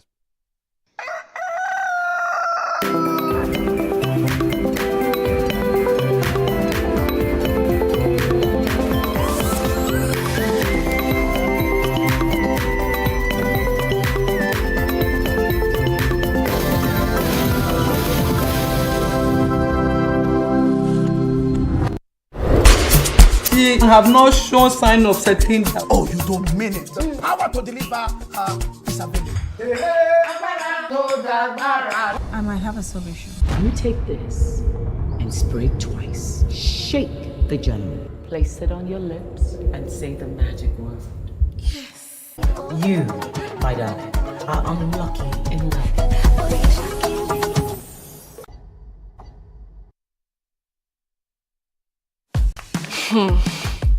Look around.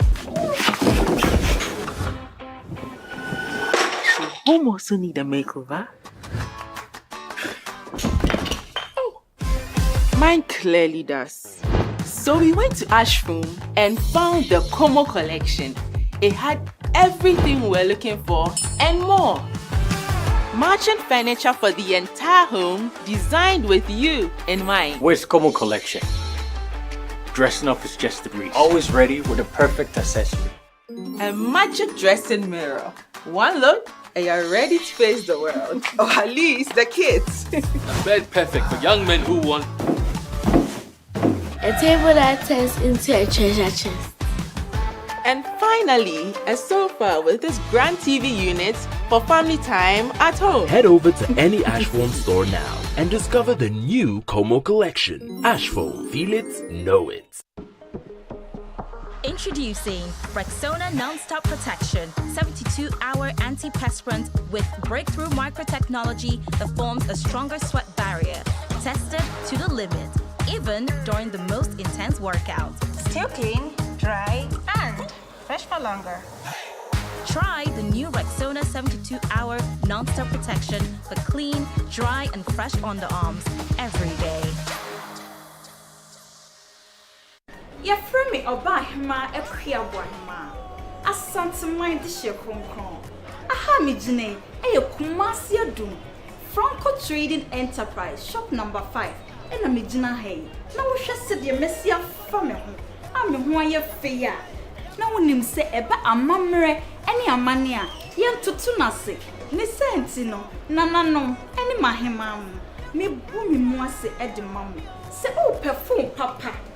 Laptops, television set, Franco air condition, CCTV camera, Bluetooth speakers, home theater, accessories bi a wo pe bia. Se de ma ba haye a mebeto ne ma papa, e de akoche mahemfo, ene mahema no no. Na eye Franco Trading Enterprise. Franco Trading Enterprise. Phone papa pa, accessories papa pa, air condition papa pa, TV papa pa, ahemfie ene ha.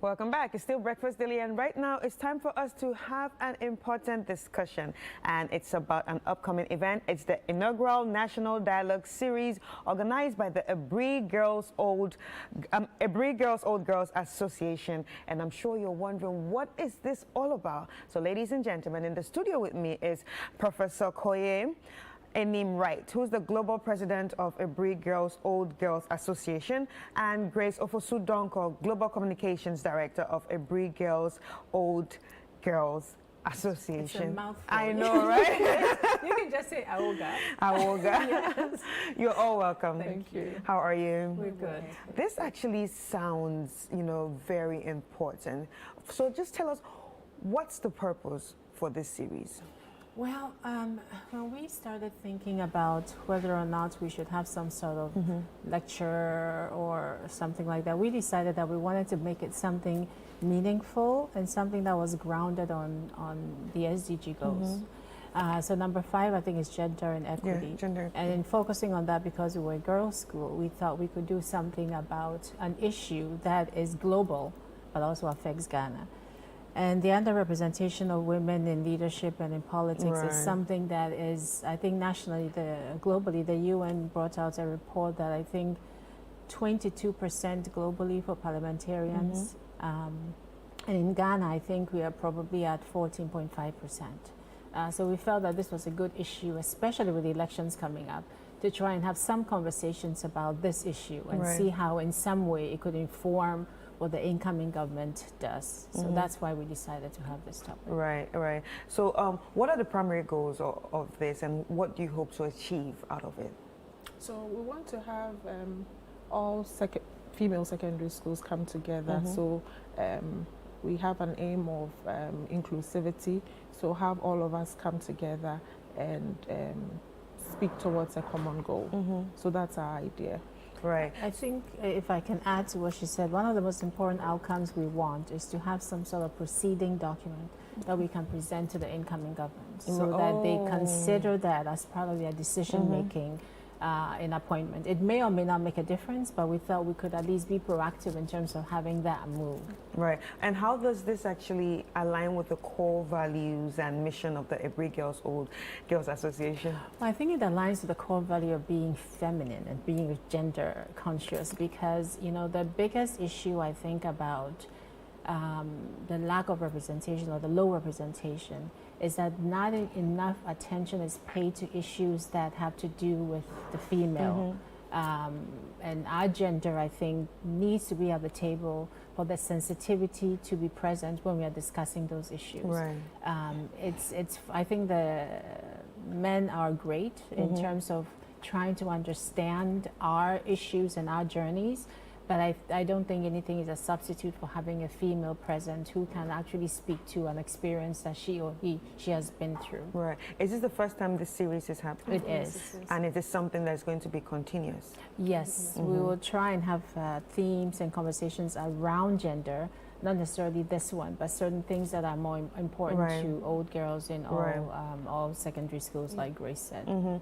So, like, obviously, if it's going to be happening always, it's going to become a platform, obviously. And how do you think this platform will impact broader discussions, national broader discussions? Well, first of all, I hope the political class coming in will appreciate what we are trying to do and make a conscious effort to try and increase the numbers. The SGD goal is 30% in terms of representation in political participation. And so if nothing at all, if this dialogue begins a conversation that we work toward consistently on an annual basis, we hope we might make a difference in terms of ensuring that that number is increased, because it's not just gender representation. It is everything that goes along with creating the environment conducive to having that gender representation increase. So our goal is, as we continue with this series, we provide enough of a spotlight on the issues that encourage everyone to come to the table and work out how we can together increase these numbers to actually make Ghana consistent with the SDG goals that we've all embraced and signed on to. When you look at this platform, do you think it's a platform that would one day influence policy and drive change? Yes, it will. Like she earlier stated, we are looking forward to do like a document and present to the incoming government. Like she also stated, it may or may not make a difference, but we hope to do that, and we hope that it will make a difference. Right. So, in what ways can women leadership actually participate in this series? Well, we invite everyone to come to the event. It's the 14th of November. It's on the UPSA campus. And we're hoping that through that discussion, there might be other threads that would inform what the next topic would be. And it's important also to indicate that we're not necessarily looking for women who are in corporate positions like Parliament and governance and leadership. But there are so many other women doing so many wonderful and important things every day that need to also be highlighted. And we think that forums such as these will allow them to feel more empowered and be able to contribute more in whatever space they find themselves. Right. So they're talking about women. Who are the women that we're going to be listening to on that day, like the women on the panel? We have about 6 speakers. So we have the Vice Chancellor of University of Ghana, Professor Nanaba, she's coming. And then we have Ambassador Swanika, we have Ambassador Ekuasena Danswa, and then we have Honorable Obushisai Kofi, we have Honorable Catherine Afeku, and then we have Madame Bridget Jogbenuku. So they are all speaking, and then we have the Chief of Staff being the chairperson and who moderates the program. And who can attend? It's open to everyone. It's open to everyone. And we were the whole idea of this platform also is to have all the girls' secondary schools come together. Be part of it. Exactly. So we made sure that we had representation from some of the other schools, not necessarily making it an all-inclusive girls event. So. But how do you plan to sustain the momentum of this series beyond just the inaugural one? Well, you know, I think if you are from an old, if you're an old girl from one of the secondary schools, the girls' secondary schools, this conversation is something we have all the time, but on the DL, like you say, it's not something that we put it on the national platform. So I think this will actually spark something in terms of sustaining the conversations throughout the year, and then us having another series that will sustain us further. But I think it's an important discussion that we've all been talking about, not necessarily bringing it out to the forefront. So hopefully this will serve as a manifestation of that. Right. So finally, Grace, what message do you have to viewers or people that would want to participate? We have a special link for people who would want to come. So we will share that to persons, and it's like Prof said, it's open to everyone. We hope that as many people as can should be there on Thursday at 4 p.m. It's at UPSC. Thursday, 4 p.m. Yes, at UPSC at the East Wing, and so that we can together make history. Okay. Any final words, Prof? I think we have said anything, but I do want to thank City for giving us this platform, because I think it's an important one, and hopefully everyone listening will agree and make sure they show up and join in the dialogue. Okay, all right, thank you so much. All right, so ladies and gentlemen, you've been listening to Professor Koyo Enim Wright, who's the global president of Ebri Girls Old Girls Association, AWOGA, yes. And Grace Ofosudonko, global communications director of AWOGA. And it's all about the inaugural National Dialogue Series, and as you all know, it's something that will actually help shape the way women think, and even young girls. So if you feel the need to be there, I think you really need to be there. And if you know someone that also needs to be there, someone that this will interest, this is a very important dialogue that you all need to partake in. All right, so it's at UPSA Auditorium, 4 p.m. Thursday, 14th November 2024. You need to be there. Thank you very much. Thank you very much. All right, so we'll take a quick break and we'll be back with more.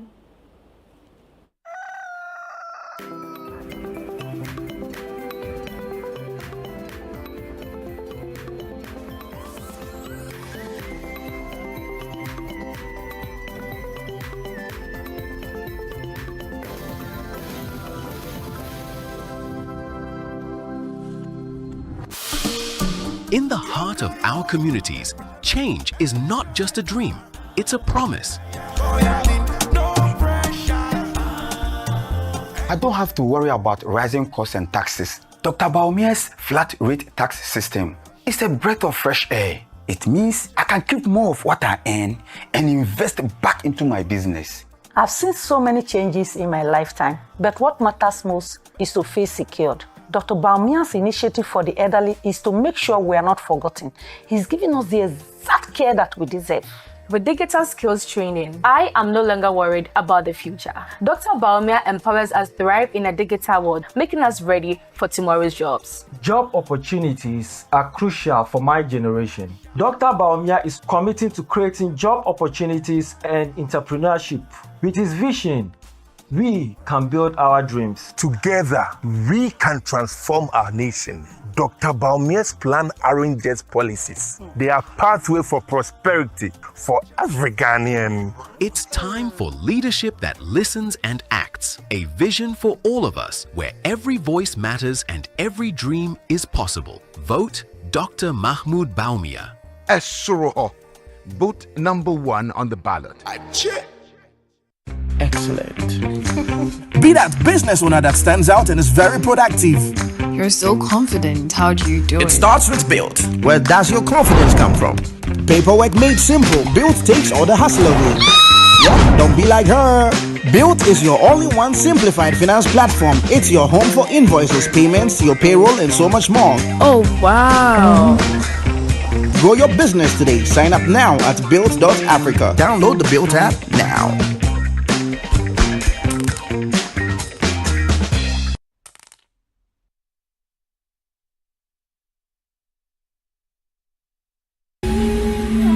In a forgotten time, she ruled with a fierce heart.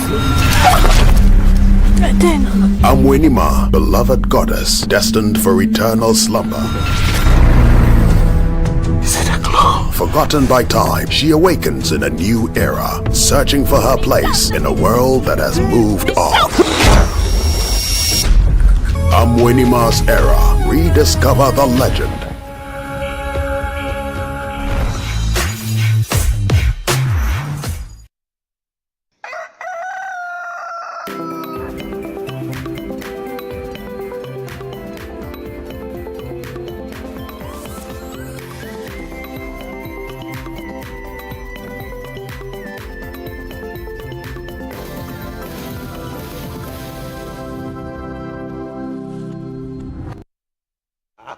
Welcome back. And if you just joined us, this is Breakfast Daily, and right now we're about to have a conversation, and this conversation is about an upcoming play. Last week we had someone come to promote, his play, and one thing stuck in my mind. It's the era of plays. It seems like there's a lot of plays going on right now in the country, and it's moving on well for the industry, and we are all excited about it. So in the studio with me is Nikwe Turkson, who's the co-writer and director of the play that we're going to be talking about, and Albert Arthur Simpson, who's the head of production. And this play is called Escape Room 413. You're welcome, gentlemen. Thank you so much. How are you? Doing well. Once more, I like your shirts. Thank you. All right, so Nikwe, can you tell us about Escape Room 413? All right, so Escape Room 413 is it's a Christian play, right? So maybe to start you off, it starts off with the husband and the wife who are going for an anniversary. It's their 11th anniversary. So the wife is so sure that he's taking her out to an expensive dinner. But then she shows up and then she realizes that she's in an escape room. Even worse, they are not there alone. They are there with people she doesn't know. Right. And the only person she knows is the husband's secretary, which makes her furious. Then there are two other gentlemen from a company. One hates the other and the other doesn't know why, because something happened so long ago, which you'll find out when you come see the play. And then there's one other lady who collaborates with other companies, and she's there as well. So it feels like a bunch of strangers, but as the show progresses, they come to realize how they are all connected and everything. It gets crazy when at the end of the first act, someone dies in the stage play. And they realize that it's actually a life or death scenario they find themselves in. So they either play or they die. Oh, something like, what's that other one called? The one that was on Netflix? Yes, yes, something like Squid Game, yes. Something like Squid Game. Something like Squid Game, yeah. Wow, in a play form. In a play form. That's very interesting. But how did you come up with this story in the first place? And what made you decide to say, okay, you know what, let's put this in a play form. It will look nice. Okay, so we do these plays annually. So every year we have a theme that we work with, and then we craft a story around that. So this year's theme was about unity. So we're trying to promote unity, and so we're looking for a good canvas upon which we could talk about unity. And then, so we're bouncing around ideas, and then when the escape room idea came up, I think we all fell for it because that was a great idea. Because this world, if you look at it, it's really like an escape room.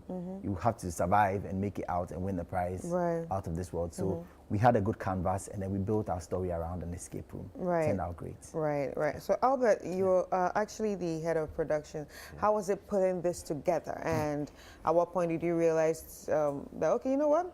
I think we're ready to show everybody what we got here. I think we realized that last week Friday. Okay. Yes, but it's not been easy.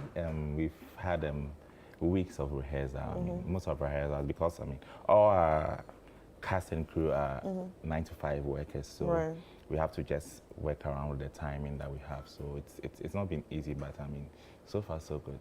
Yes, we've come. I think we are ready for you guys on Sunday. Right. So talking about the cast, are there known faces?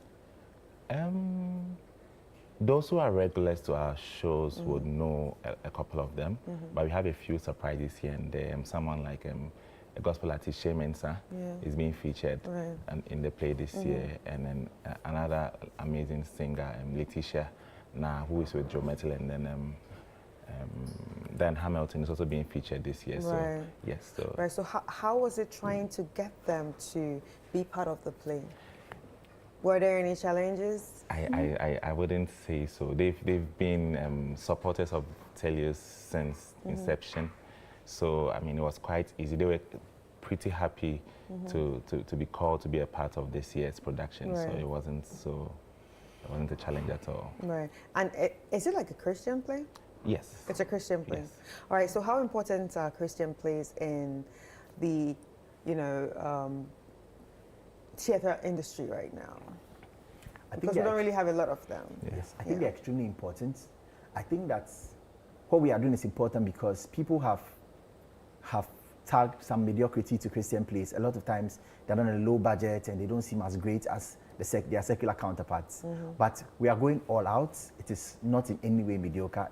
We are going the full 9 yards, everything, to make sure that this is like excellent. And it tells a story. I think that a lot of entertainment nowadays is perverse and has certain elements. It's not family friendly. You can't take, but this is very wholesome, family friendly, and it's done high quality so that you don't have to just support because you're a Christian, but you actually, whoever you are, you would actually enjoy this. You actually learn from this, right? And then so it's so important what we are doing.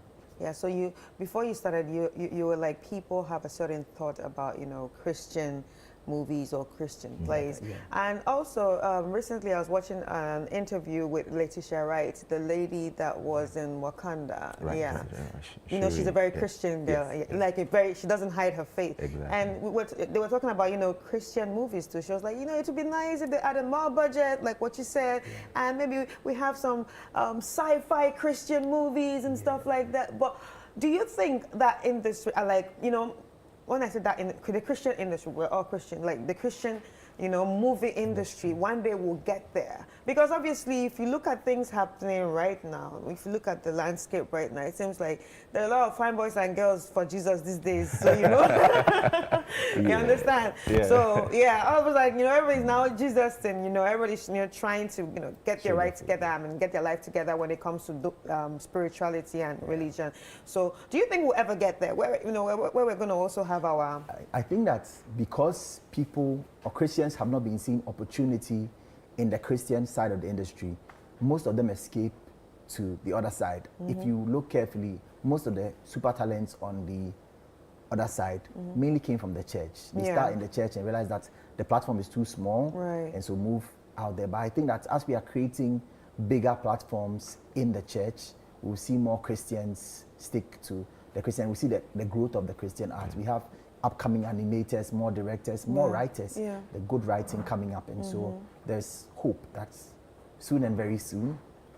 Yeah, exactly. Yeah. And I think one thing that we also try to do as a ministry is we work with Christian creatives. So just to give ourselves the opportunity to grow this industry when it comes to, Christian theater, Christian movie production. So we work with largely Christian creatives. But we're not discriminating. No. It's not discriminating.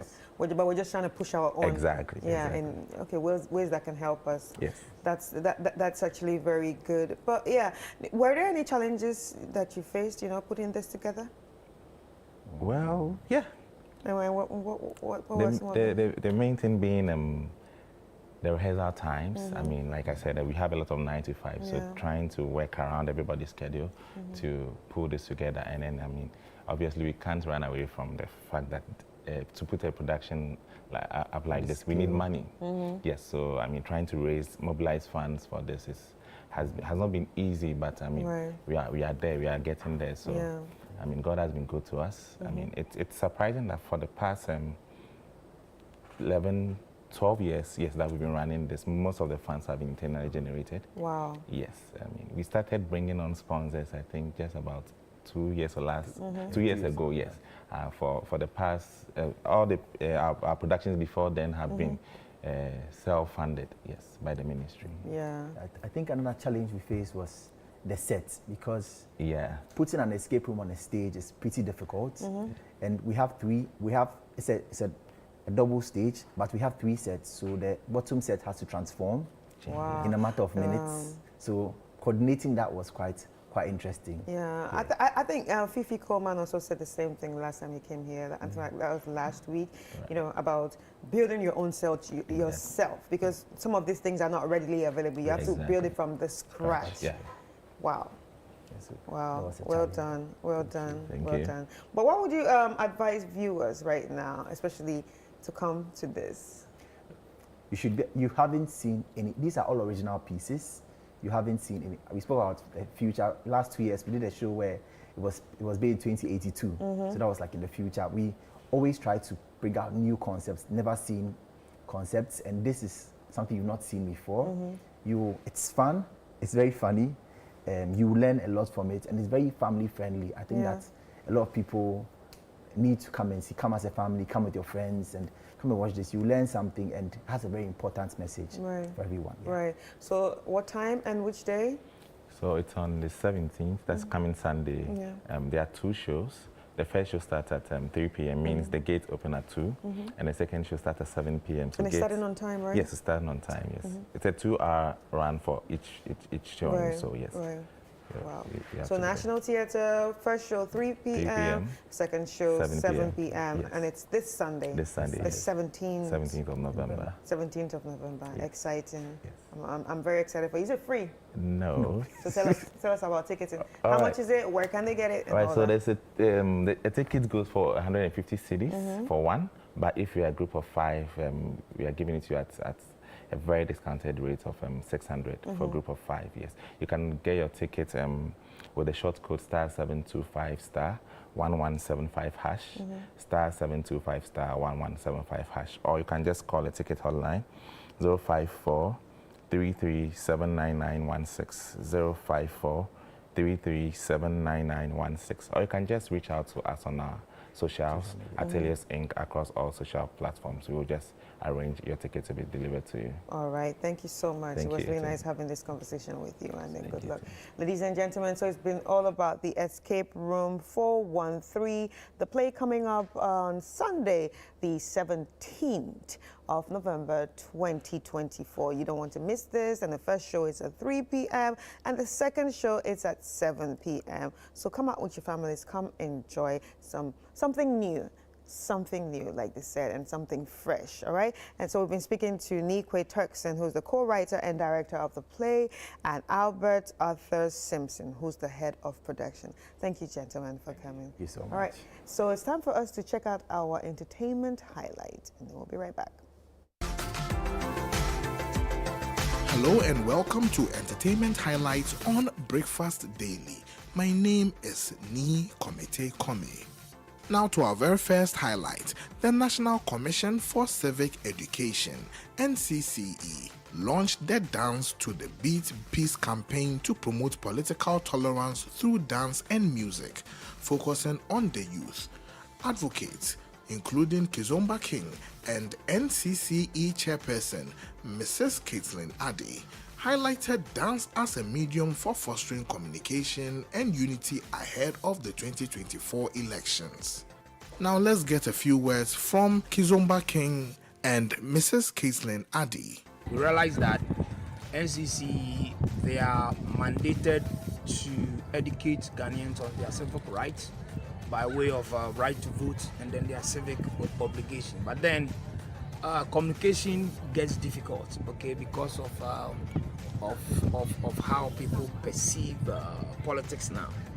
So I designed dance communication because the youth, the community, everybody responds positively to dance. Once somebody dances for you, it means automatically the person becomes a friend. So I designed dance communication for the NCC for community engagement. The Kwame Nkrumah Mausoleum is a historic site. We are here today as NCC. We are filming our pop-up dance, spreading the message of peace to all Ghanaians, even as we count down to election day. As we've said, keep saying, it's not a day for fighting, it's not about bloodshed, it's not about violence. Somebody is going to win and somebody is going to lose, and we must all prepare our minds until it is announced who has won and who has lost. We cannot make any assumptions, and so we must prepare our minds for that.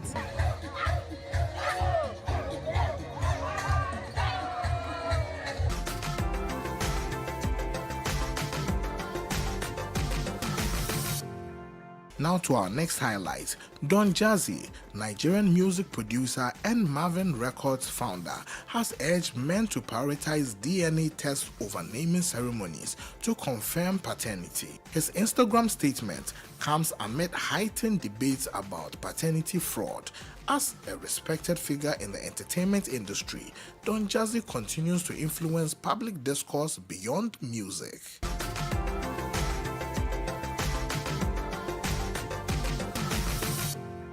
Now to our next highlight. The Musicians Union of Ghana, Musica, congratulates Rocky Dawuni on his 4th Grammy nomination in the category of Best Global Music Performance with his song Rise. The track is celebrated for its message of overcoming adversity and fostering unity, blending Afrobeat, highlife, and hip-hop with Ghanaian roots to appeal globally. Musica highlights Rocky Dawuni's contributions to music and culture and acknowledges his past roles as their world ambassador, promoting Ghanaian music on the world stage.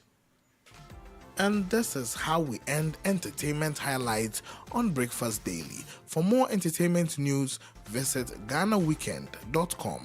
I am Ni Komete Kome.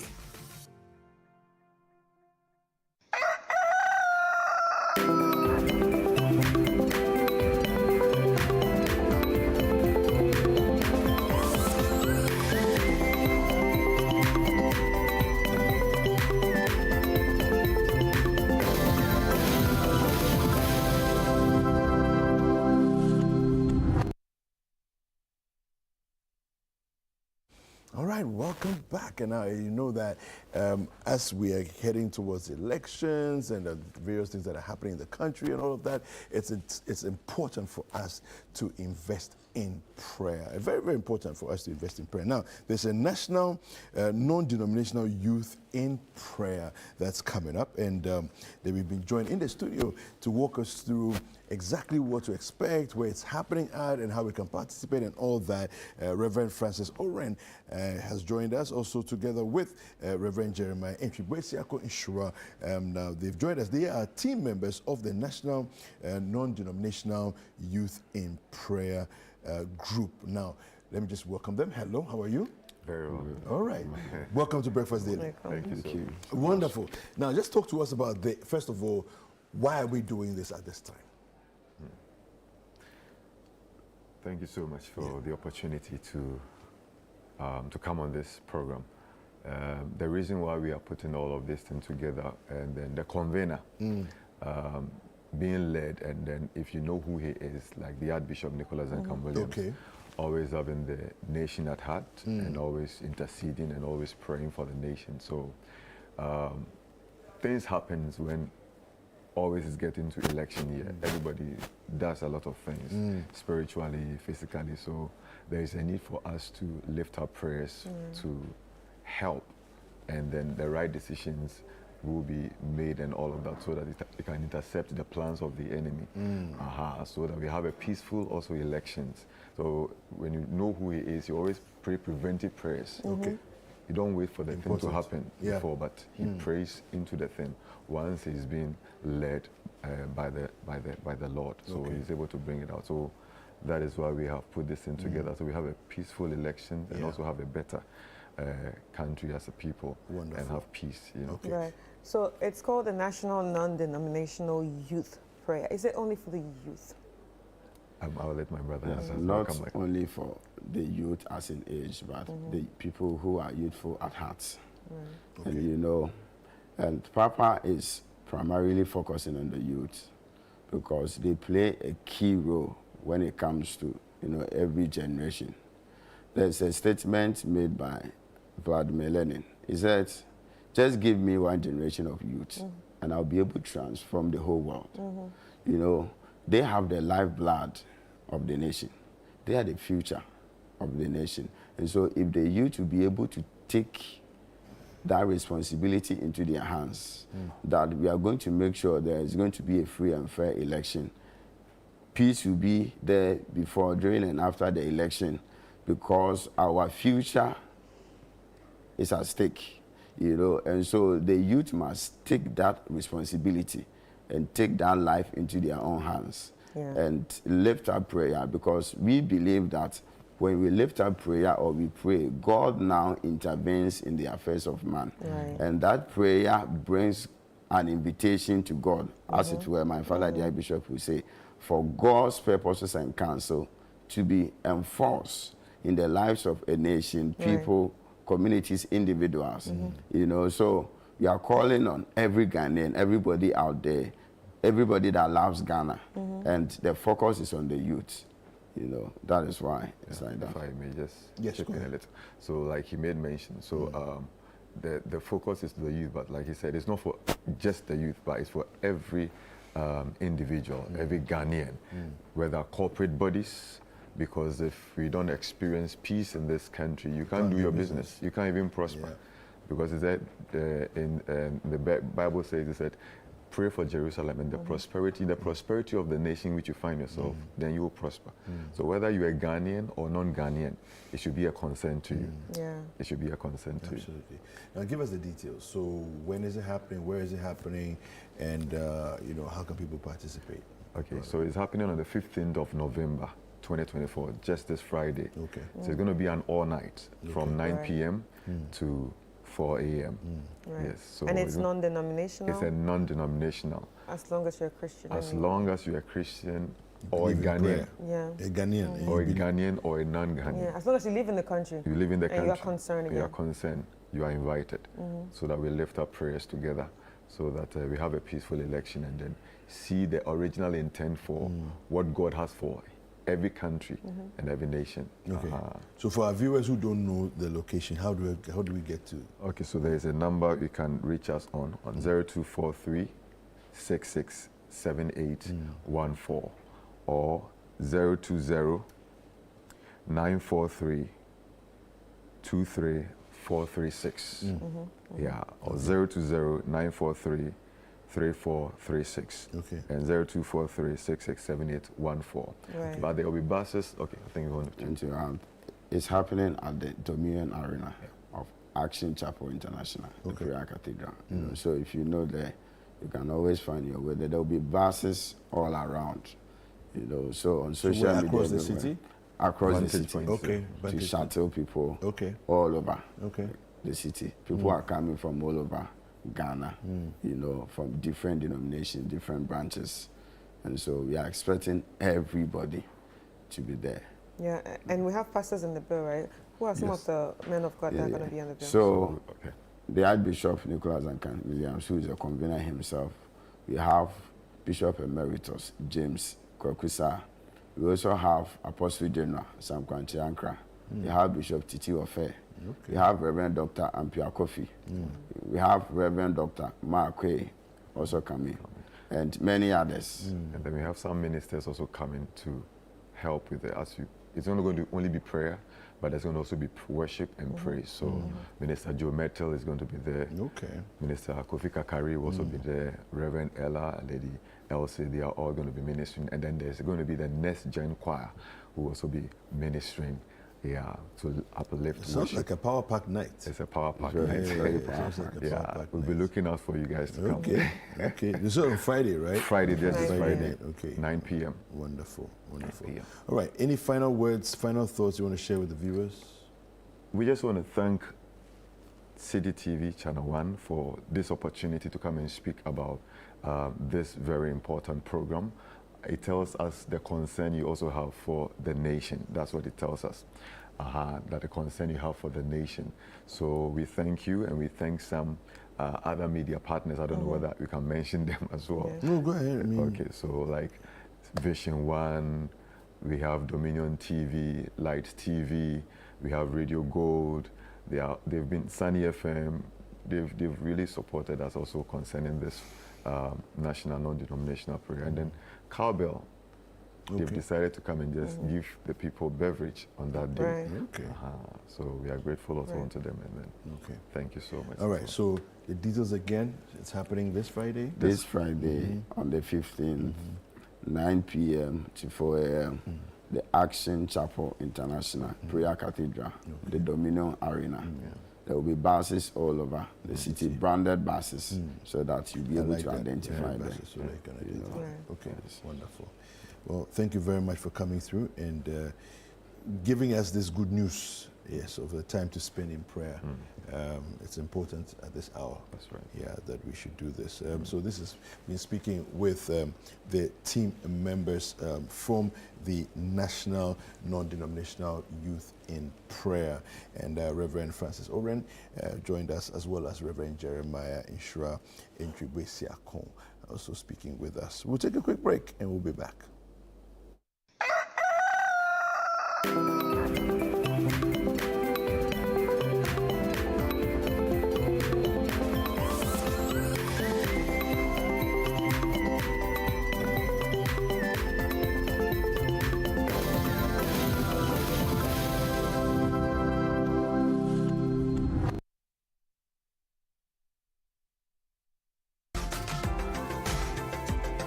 Hello and welcome to Entertainment Highlights on Breakfast Daily.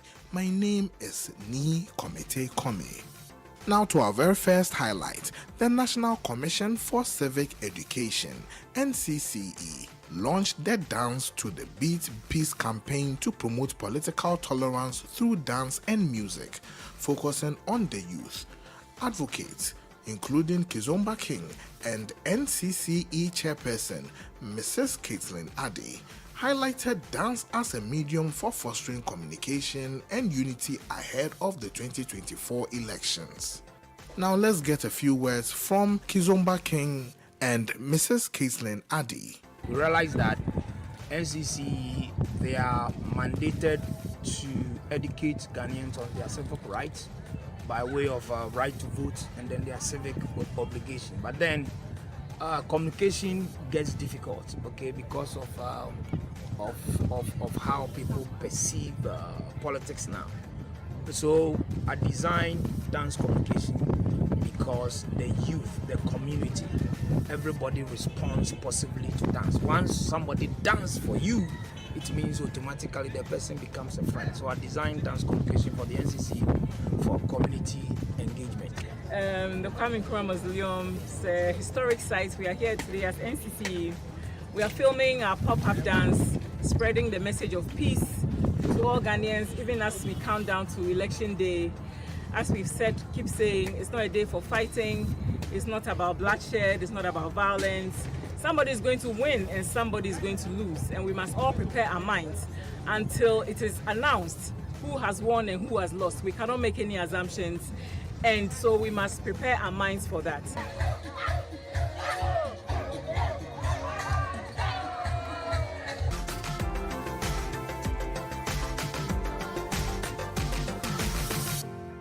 Now to our next highlight.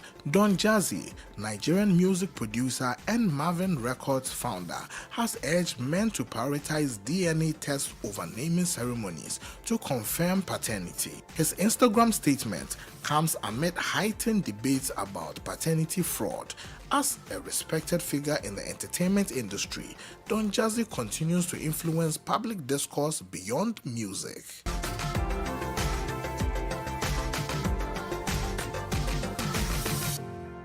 Now to our next highlight. The Musicians Union of Ghana, Musica, congratulates Rocky Dawuni on his 4th Grammy nomination in the category of Best Global Music Performance with his song Rise.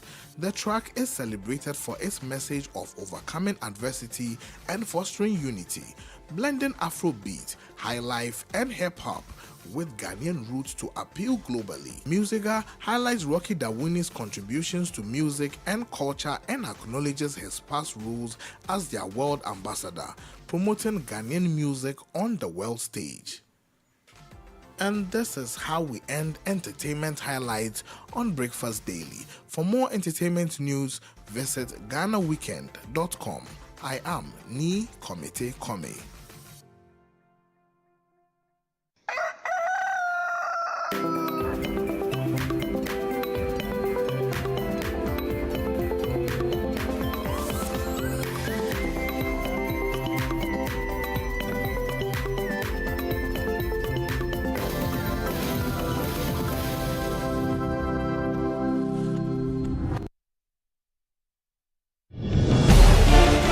Step into a world where words take on life, where verse becomes spirit. Join us on Saturday, 16th November 2024 at the National Theatre of Ghana for the Matrix Verse Experience, Roots and Blossoms. An evening of poetic immersion led by the poetess Apioko and Kwampa, celebrating heritage, examining Ghana's social issues, interrogating trauma, and discovering hope. Through verse and the spirit of art, poetry, music, painting, photography, food art, plant art, and performance, we will connect with our roots and let new possibilities blossom. Dress for poetic ancestry and join us in honoring the power of heritage and beauty of human resilience. For ticket reservations and enquiries, call 027-143-0082. The Matrix Verse Experience 2024 is powered by the Breathing Art Studio and Lioness Communications in partnership with UNESCO and the National Theatre of Ghana. Media partners, Channel 1 TV and 97.3 CDFM. Partners, Ahaspora, Beyond the Return, the Ghana Garden and Flower Movement, Colorcast, Oxfam, the Aguma Tea Company, and Purple Leaf Soap House.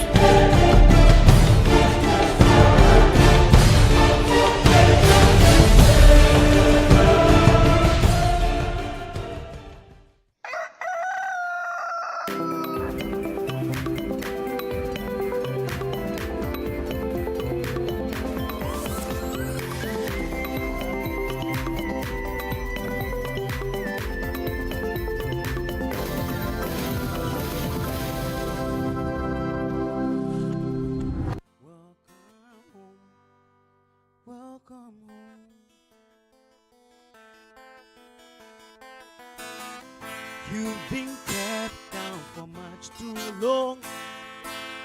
Stand up, please, and say I am free. Don't forget, you are welcome home, welcome home. Come with me on this happy trip back to the promised land. And all will be happy again.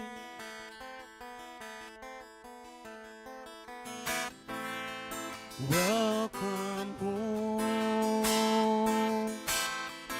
Welcome home. Welcome home. Welcome home. Akwaba, Brefie, Akwaba, no Akwaba, Brefie, this is where you belong. Akwaba, Brefie, Akwaba, no Akwaba, Brefie, this is where you belong.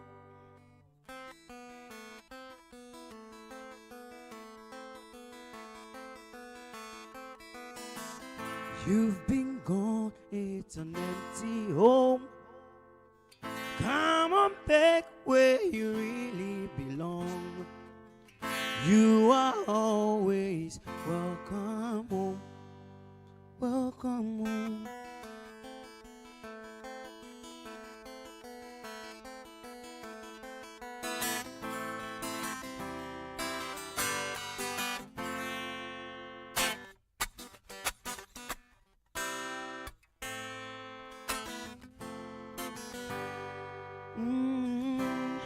Yeah.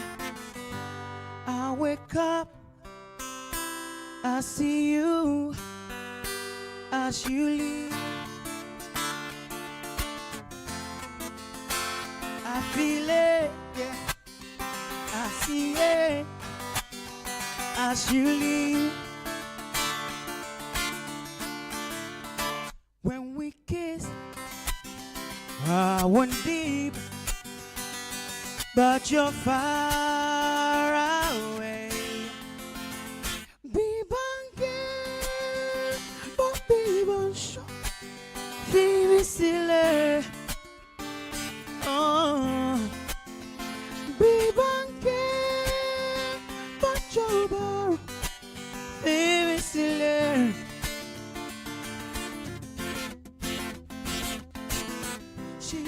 be my everything. Treated me like I was a king. What spell did you cast on me? Always say that made me be. Say girl, be afraid of ever be with me. Those words are hunger too. Oh God, I was a fool. You became my bad habit, keeping up appearances so you could notice. Even when you suddenly pick up your things and left the keys, that's crazy. Be banke, but be bansha. Be silly. Be banke, but jobar. Be silly. Iwo the good show. Iwo the good show. Iwo the good show. Oh, Iwo the good show. Iwo the good show. Iwo the good show. Oh, I wake up, I see you as you leave. When we kiss, I went deep, but you're far away.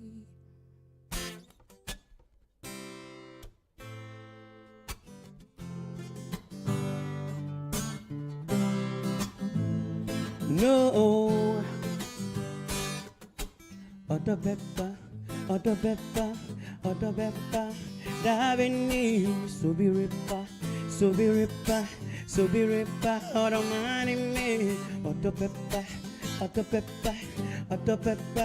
Davini, so be ripper, other money me, other koyacho. Many Gina, Missy, call me, Jammy, you are drinking Quanekumi, or don't Mafi, whoa, Ube Bada Benia, or the Ube Bada Benia, Bissumi mo. Many swear me Bissumi mo. Yeah, Obiba money me, hey, Obiba money me, oh, Obiba money me, hey, I know Obiba money me, oh, not so worry money me, money me, Uncle Chief, oh, and on a midday, baby, many so, oh. Yeah, baby, many so, oh, baby, many so, baby, many so, no,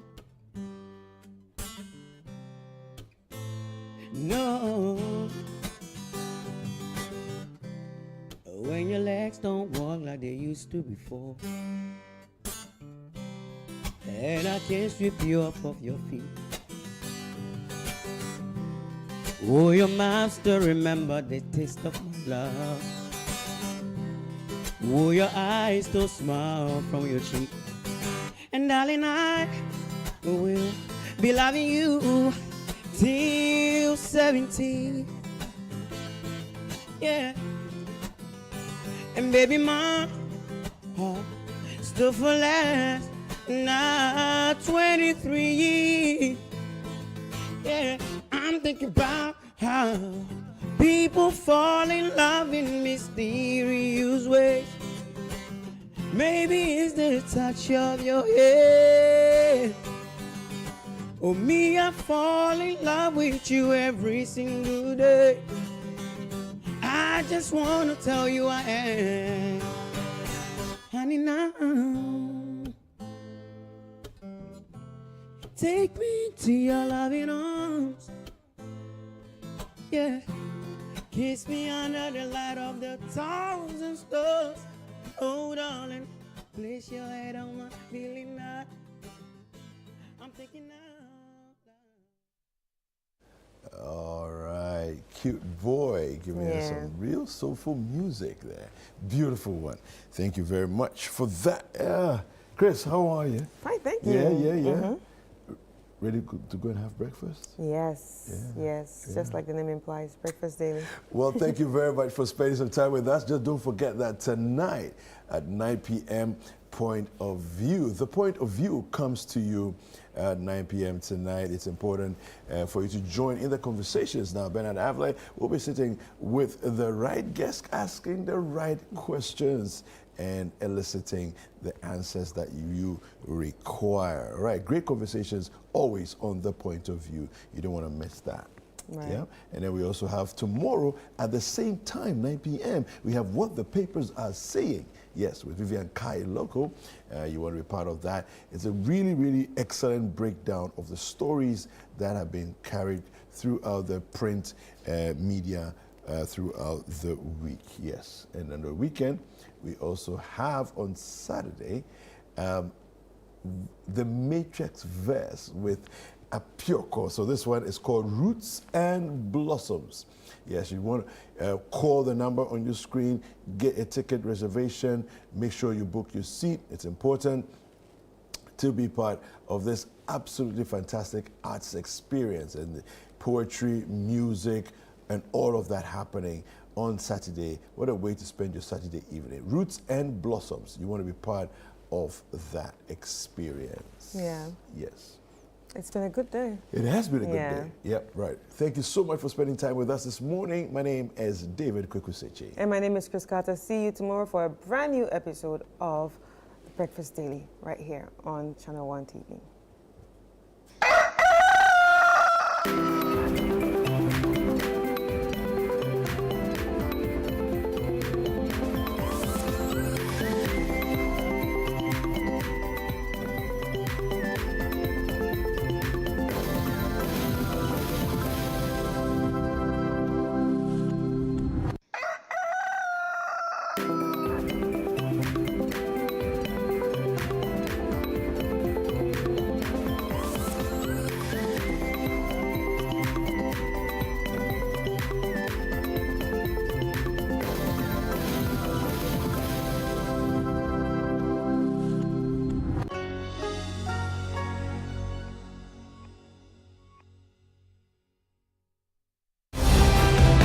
Every footprint tells a story from every walk of life.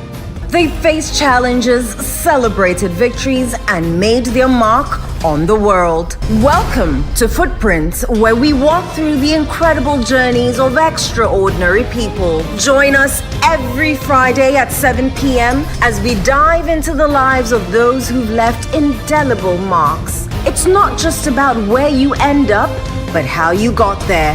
Footprints, celebrating the paths that shape us all. This and every Friday at 7 p.m.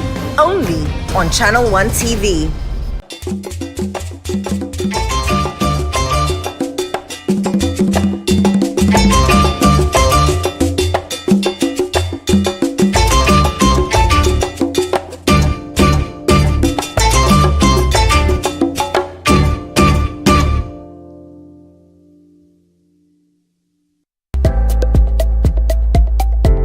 From the days of the Department of National Lotteries to those of the National Lottery Authority is the story of great transformation. Nenetufo Boateng brings you conversations with the team behind the modern look of the National Lottery Authority. I told them about my honesty, that from 8 a.m. to 5 p.m., I'm not here to talk politics. Right. I'm here to talk revenue.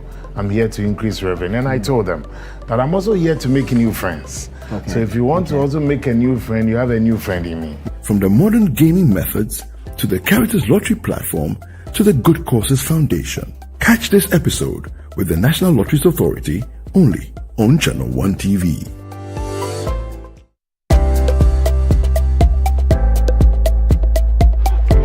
Through the lens of history, we have witnessed the evolution and transformation of Ghana's gaming landscape.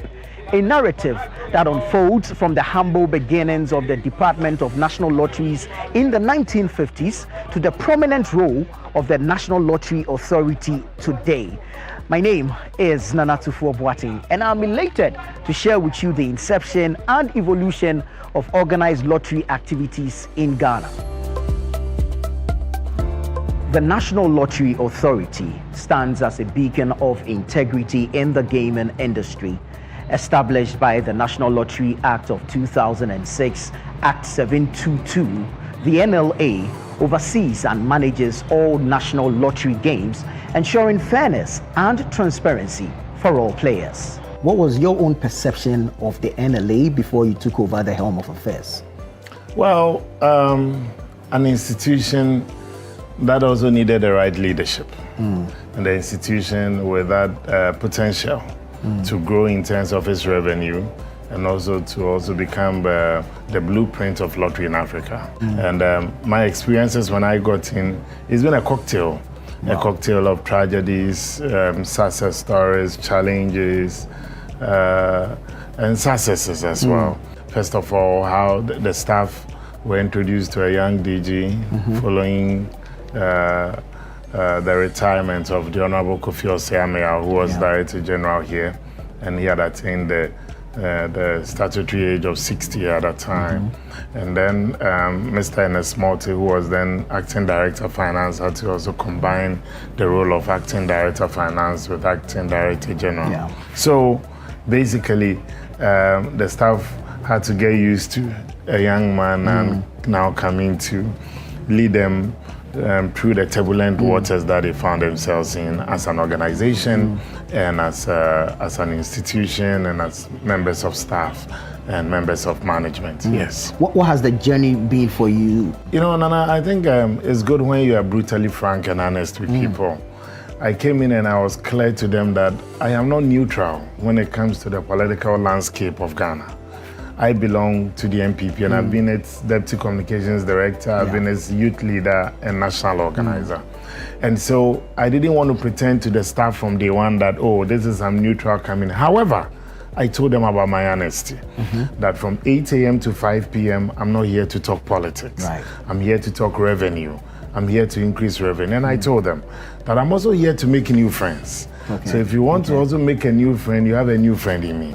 And after 5 p.m., you can carry the biggest elephant to the NPP head office or come talk to me after 5 p.m. on politics. After 5 p.m., we can carry the biggest umbrella to Mr. Mahamad's NDC headquarters. But 8 a.m. to 5 p.m., let's see ourselves as a family, generating revenue to pay ourselves, generating revenue to pay into the consolidated fund, and also have an eye of setting up a charity arm, a corporate social responsibility arm to do good causes. So clearly, once that profound opening statement was made, people had to ease up and know that, decisions are not going to be taken or based on your political affiliations or whatsoever. Decisions will be made based on the content of what you have done and what you can do for the organization. Let's get into the vision you brought on board. Let's look at revenue, mobilization and improvement. Let's look at the corporate social responsibility and as well the good causes. Then of course the Caritas and all that. Run us through these. Well, when I came in, the NLA officially did not have a corporate social responsibility arm. They had something that they call special project. And to them, that was their way of having a corporate